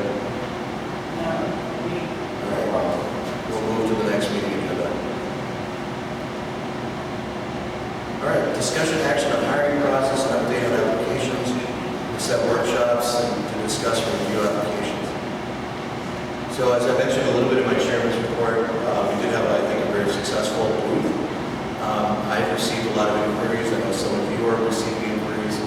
I did post on our website the complete packet so that people can apply. I also made an alert so that it went out to those who signed up for alerts. I was just made aware today that we might have an account with one of those services like Monster or, the job. We might already have an account. So if we do, I would like to explore and authorize putting it on with our existing vendors. I think, for some reason, I'm forgetting the other name. It's not Monster, but LinkedIn or? No, it's another, it's similar to one sorts of jobs, searching website that you can post to. Indeed, yeah, I think we might have a so, anyways, but we've got a lot of interest in just one week since we posted it. There are completed applications coming into the office. We did tell people that they can send it by scan and email it to the clerk, drop it off in person, or US mail. Just has to be received by the 27th of August. And we did that so that we have it in time for our next meeting, so that we can set workshops and potential closed meetings for interviews. We also, our attorney did give us a list of candidates that recently applied for treasurer in the city of Baldwin. So I will be reaching out to all those and just simply email the packet. So if you'd like to apply, please apply. So I think so far we've got a lot of interest. Are we hiring a clerk and a treasurer, or just a clerk/treasurer that does it all? So good question. So we are hiring two because we had at our annual meeting, the electors decided to go with a separate position. So until we have a meeting with the electors, we can't change that. So we will continue on a two-person. Now I did ask our attorney. He said yes, we can on a very interim basis do combine position. We decided not only our code, but state statute on that. But it's a moot point now because we've separated that. So any further comment, questions? Susan, you were at the job fair. What did you think? Oh, it was, the job fair was wonderful. I'm really thankful that the chamber allowed us to have a table here in such a short span, because it gave myself and other board members the chance to actually have almost like a first interview on a one-to-one, and it gave the candidates a good chance to ask us a lot of questions, which I think was very valuable. My last comment here, I would like to schedule a working session now, because we get so busy in the months, and this is ultimately important because we're actually just going to be in that working session. I'm not going to discuss what exactly we're going to do in that working session. We don't need to give details, but I would like to schedule that now. Are you talking about to go over applications? A lot of things. Yes, a lot of things in that to do with the applications, yes. But to do it hiring? Yes, to do with hiring, yes. Yes, that's all it would entail. So we need a working session to come up with our ideas, and yes. So if I understand right, you're asking not only, or are you focusing on the applications, or do you want to talk a little bit about the process or desirable traits or things like that? I mean, a working session would be appropriate for that. I'm not saying it's not. Yeah, and we have not come down with a narrow definition of what we're looking for. And, whether it's, even the benefits, all of that. We have not narrowed that down. We need a working session to discuss all these things. You want to throw out a date? Sure. My dates are really good, so I would like input. I don't know between Rachel and Dan. Obviously, it's going to have to be not during the day. If you want me there, I'll be there. Great. I've already burned half my comp time in the last 12 minutes. So preferably, I'd like to get going on this. I would like to say, let's do it the week of September 8th. So pick a day. Right after our meeting, let's pick a day. So question though, if you want to talk about the qualities and the potential pay, et cetera, should we have that before our meeting? Because then we can, once we close the deadline, then we can have another meeting and start interviewing, narrowing down whatever our process will be, right? So can we do it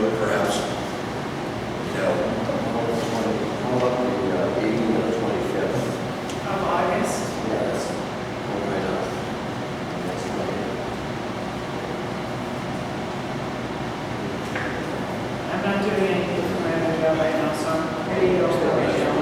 Like Monday after. I cannot find my calendar. Shall we say 25th of August at 5 PM for a working session? And what time? 5 PM.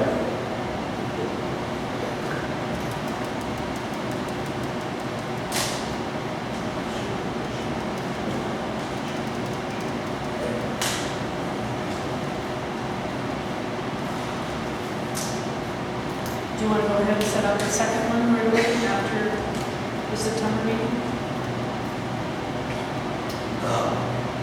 You know something, I just thought of something on the 25th.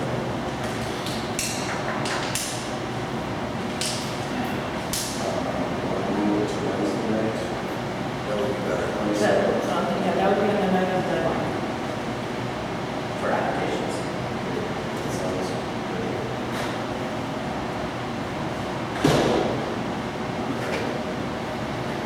So do I have a motion? Susan, you making a motion to call a working session at 5 PM on August 27th here at Town Hall to discuss the process and details regarding the hearing. Yes, so moved. Is there a second? I'll second. Rachel seconds. Any further discussion? Hearing none, all those in favor say aye. Aye. Opposed, same sign. Motion passes 4-0. Can we go ahead and set another working session?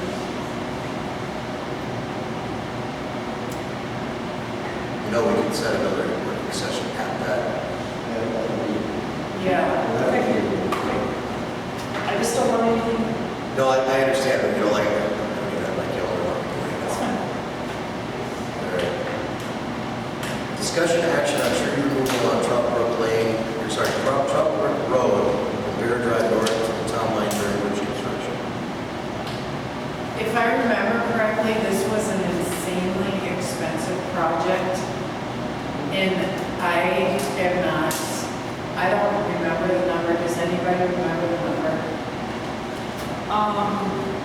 We'd have to go back in minutes and Well, find it I just, somewhere. I vaguely remember speaking of a number and not who the company was through, but I thought I it was think it was, St. County. I believe it was over $200,000. Yeah, I'm not prepared to spend that much money.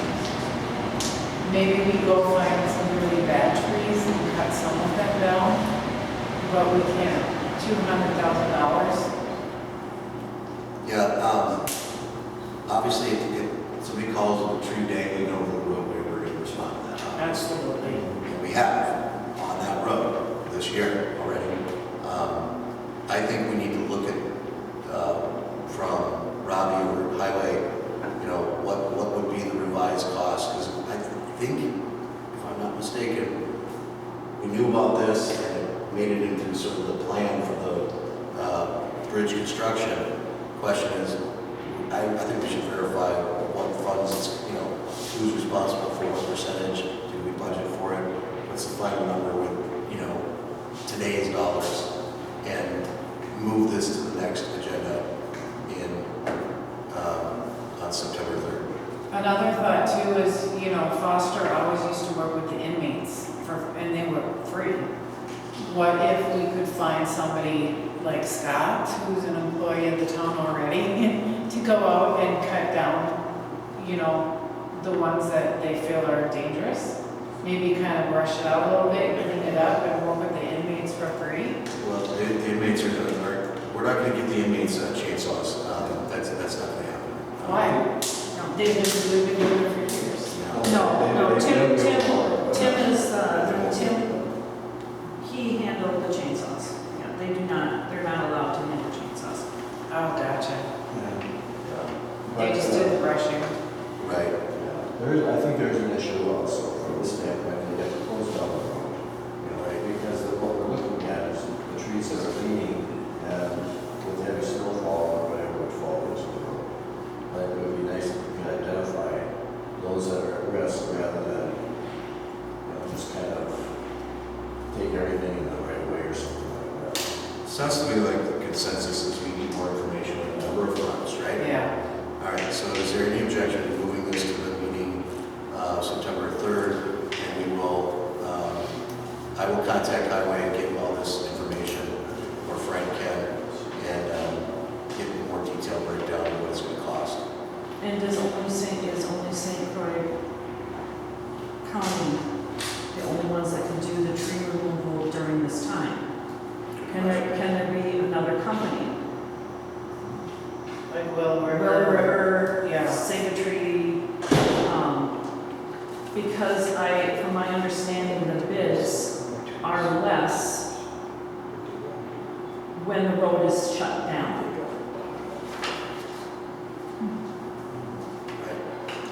So, are we in agreement that we will move this to the next meeting? Yes. No objection? I Okay. think so. Discussion action on dam repairs 2026. I believe that this is covered in the letter that you have in your packet dated March 25th, 2025.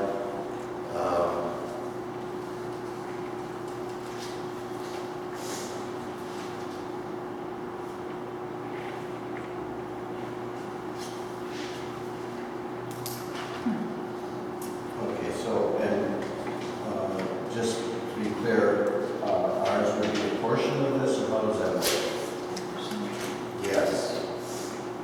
Because we don't own the dam outright.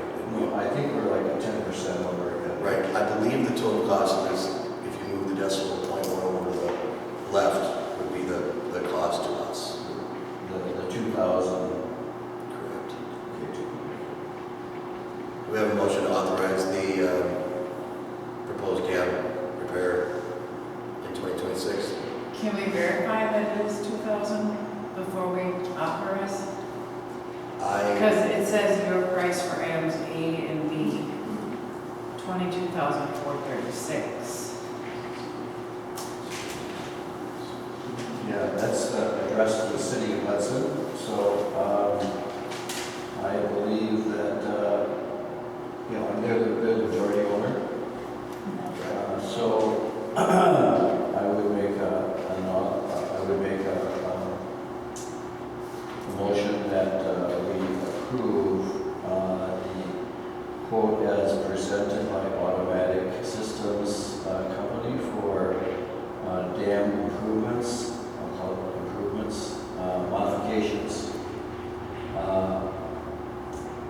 subject to our ownership portion being $2,243.60.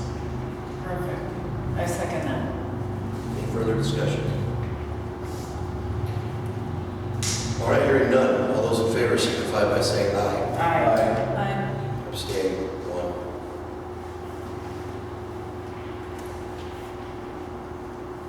Who abstained? I did. Discussion action on TCE groundwater. So I received a phone call from the Wisconsin DNR talking about an offer for groundwater sampling, so it's now TCE vapor inhalation risk. So for those of you who remember the TCE testing for water and the remediation, and that program had expired for the cost. Well, the DNR and the Department of Health has decided that vaporization of that TCE is also a new concern that was not addressed as part of the old. So I received a letter July 17th talking about the effects for exposure to TCE. They sent out letters to impacted private wells in the immediate area, but I was told that this is state funded for this portion of it, and so it's not part of the old program. It's new, because now this is talking about the vapor of the TCE as opposed to groundwater. So in other words, situations like showering, where there can be vaporized over the water, inhaling is a separate new risk that the state is concerned about. So in other words, if you have questions, I've got all the information on who to contact. We have this document at Town Hall, so if you call, we can get you in touch with DNR. I will post these online if it's helpful, for the information that was given me. I mean, I think it's a public health concern, so we should probably do that. I guess I make a motion to gather the information that was provided to us and to post it on the town's website for informational purposes. I'll second. Great. Any further discussion? I'm not sure how do I participate here, what that means where it says, if you would like to have your private well tested by TCE by 45 days from receipt of this letter, please contact Jessica Pearl.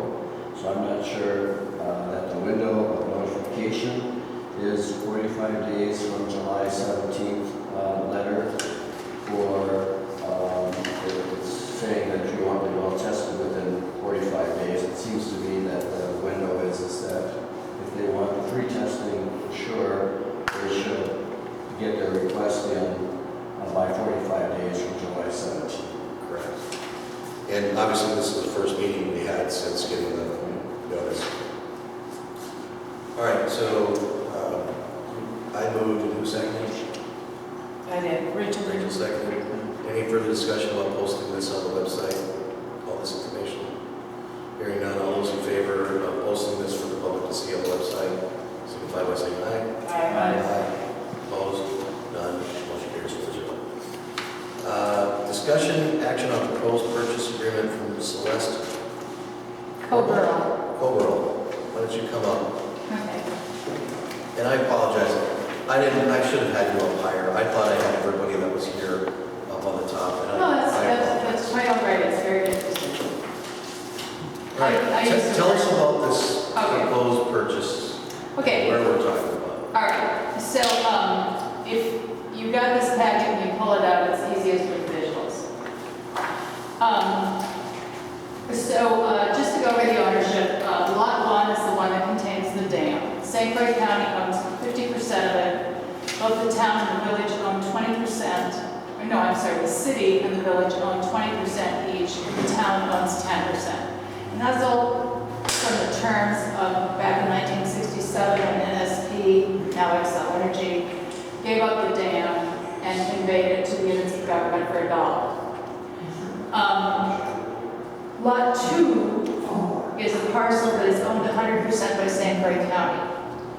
And Lot 3 shows up in the county's GIS property mapping system as being owned for sure by the village, the city, and the town. And it's unclear to me whether or not St. Croix County is also a fourth owner, and I didn't do a title search.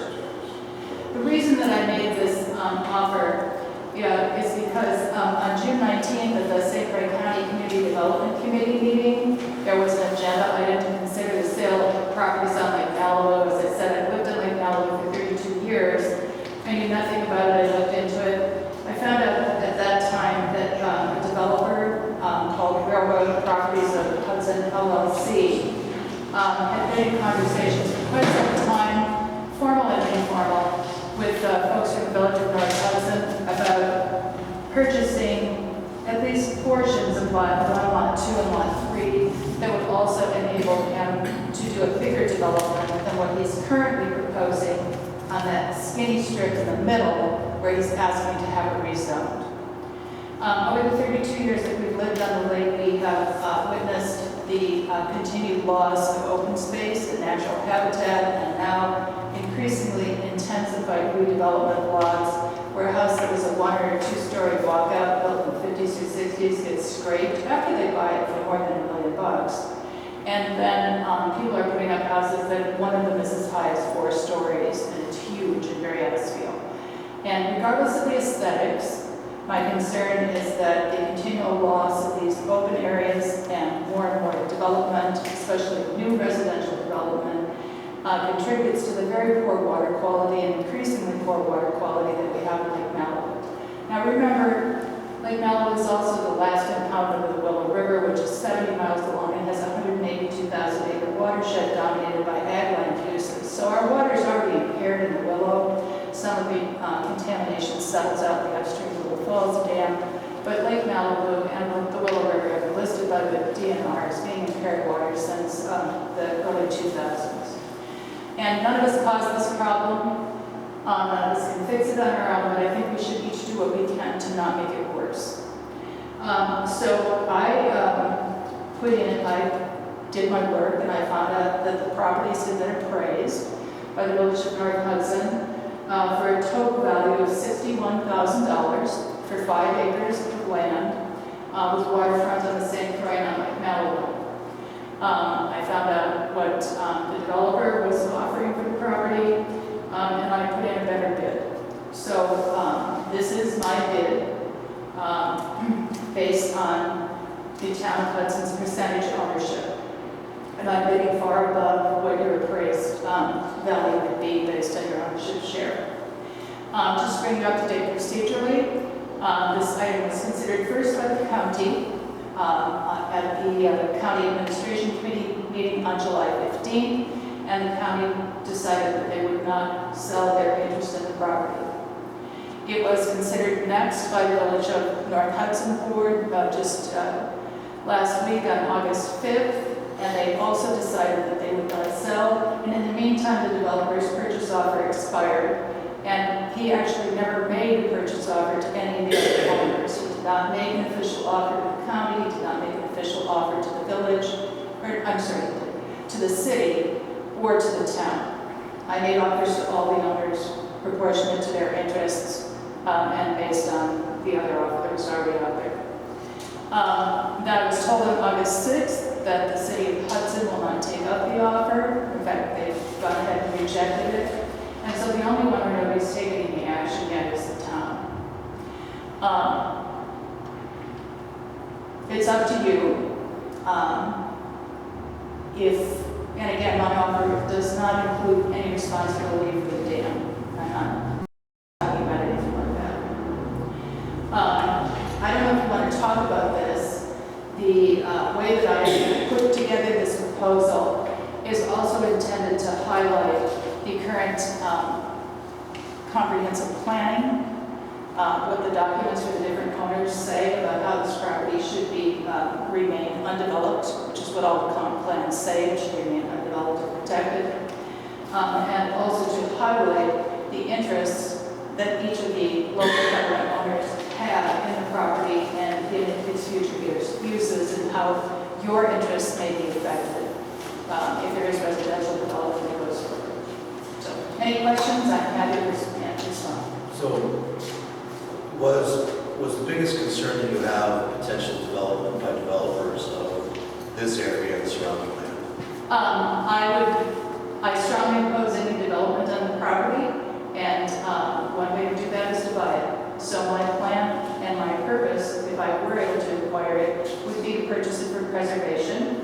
And I think I did provide also an outline of my preservation plan. Yes, you did. Okay. So, I guess, I don't know that the towns has any development. Our town, I don't think we're interested in selling to developers. So, my question is, can't we also, by basically doing nothing with this property, holding on to it, would we also be doing the same end goal that you have, which is conservation? Yes, you would. And since we never received an offer from the developer, I don't know if that's an oversight on his part or what, the issue has not come up for you. Right. I mean, maybe all your work is, dissuaded this developer, at least, for the time being. Well, no, actually, that's what I was mentioning earlier during public comment. So on August 20th, there is a public hearing on his formal request to the Village of North Hudson Plan Commission to have the property he does own, which includes the south strip, which is between the properties in which you all have ownership interest, as well as the corner property that's between East Bank and the Lake Malibu Apartments. He's asking that both of those resell. How wide is that? It doesn't look very wide. I would encourage you to watch the May, I believe it's 6th, 2025 recording of the Village of North Hudson Board of Trustees meeting, where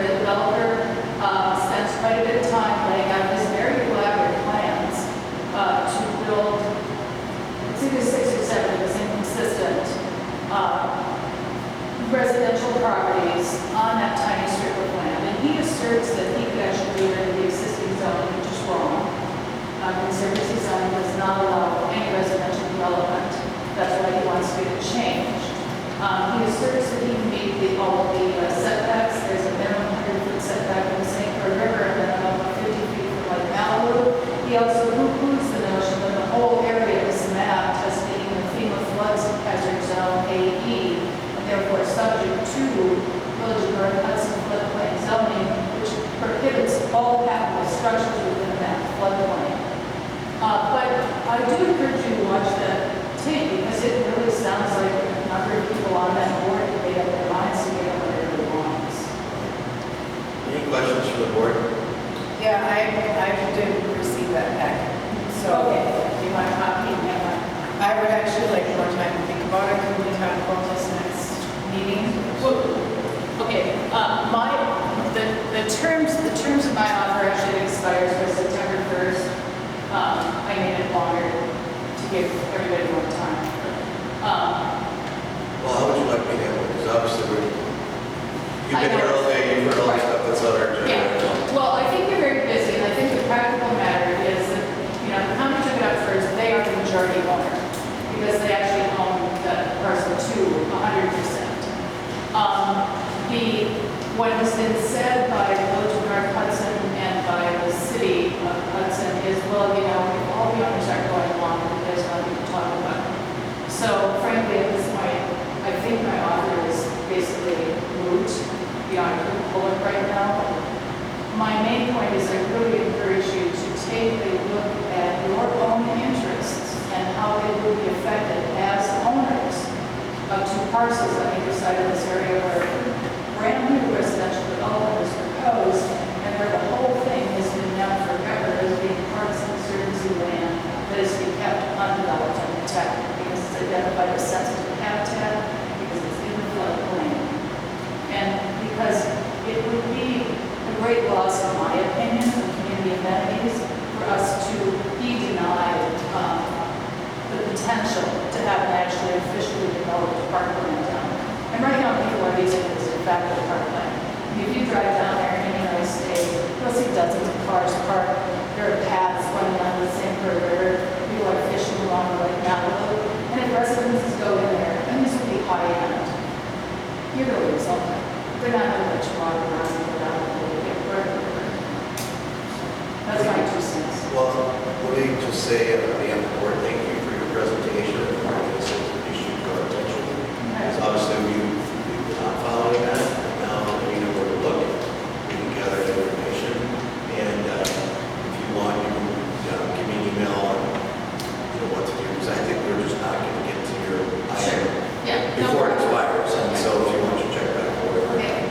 And then also, I just want to let you know, in terms of the dam repairs, you should be aware that the Lake Malibu Association has put in an application to the DNR to do a drawdown yet this year. It was officially noticed by the DNR on August 6th for a 30-day public comment period, but because the start of the project is September 1st before the comments are up. And I just, again, I encourage you to think about that because maybe that should wait until next year if before they put your dam repairs. Otherwise, you got to do drawdowns.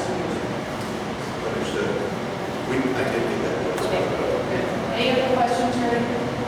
No, Okay. thank you, but Thank you. we've been, just to reaffirm, to the best of our knowledge, we've never been approached, on our portion of the property. Yeah, that's what I was told. I dropped it off when I spoke with the then assistant clerk on July 2nd. And the main clerk was out of the office at that point. But yeah, they said they hadn't received anything. So all I'm going to need eventually at some point is you guys can give me my check back. I know where it is. Okay. So Celeste, you're saying if we hold on to our 10% and refuse to sell, that will make that unbuildable? No. What will make it non-buildable is for the Village of North Hudson Planning Commission to deny this rezoning request. Gotcha. Because the rezoning request is for the strip of land that is owned outright by the Railroad Properties Texas LLC. They purchased that as a quick claim deed from the Union Pacific Railroad, I believe in March of 2023, or early in 2023. And it's still zoned in Conservancy, the south parcel, which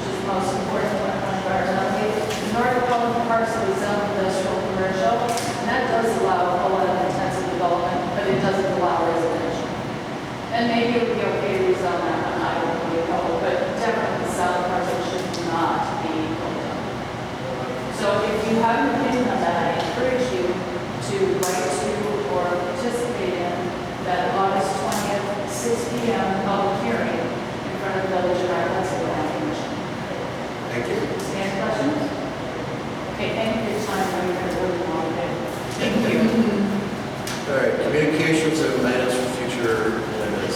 So I think we've identified at least 3 here that we're going to move to another agenda already. Is there anything else you would like to add? I would still like to see the results of an independent wage study. But that would give us some direction. I don't know how fast they can do it, but some direction on what we should be paying a clerk So, for a town our size. yeah, In a metropolitan area, because we're not rural, we're Minneapolis, St. Paul. well, I will say this.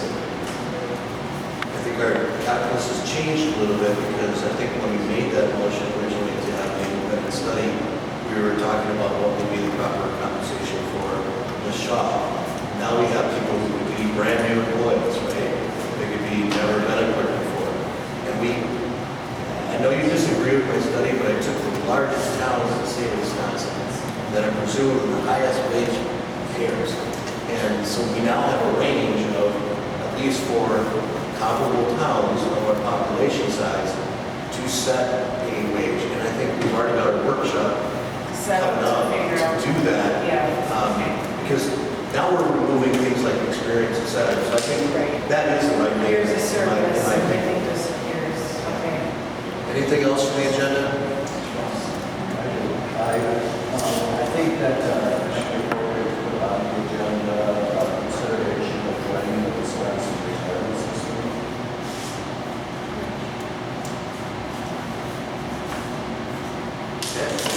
That would end up applying to probably one of the because of the hours required. Right. Just as an update, Frank has already reached out to try to get some bids for potential health insurance. So, and bids is not the right word, but, quotes, and so I agree. I think investigating that definitely would be good. Any other ones, Susan? I'd like to talk about noxious weeds, not just the ones that we're responsible for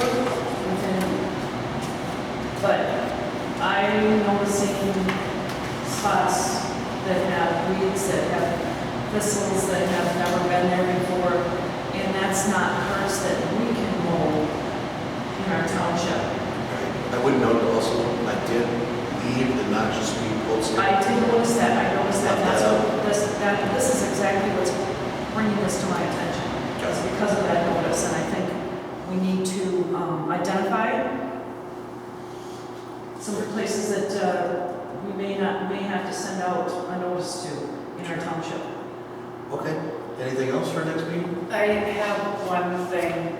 So about a year ago, we decided as a board that we would pay board members if they were doing things outside of their normal scope of responsibility. And I don't know I know you've been in the office a lot. I know Susan has been in the office a lot. So unfortunately, I don't mean to cut you off, but there's a statute that says you cannot change the rate for your elected officials until the meeting of the electors. That's the only time that can be changed so yes, things changed, but we can't do. We had a set wage, so. Right, so that's what I'm saying, we had a set wage, so we're stuck with it until the next, it's right in the statute, like we can't change it. No, that's not what she's saying. Yeah. That's not what she's Above saying. and beyond separate pay. Okay. I personally, I don't want any extra money, so take me off that list. I'm good. Well, I just think if, I don't know. I appreciate the sentiment. For me personally, though, not touching that with a 10-foot pole. So I'm good. I mean, part of service, right? So, anything else for the agenda next time? Otherwise, I think we have one important motion left to make. Adjourn.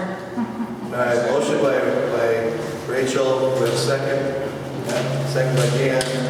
It is 8:28. All those in favor?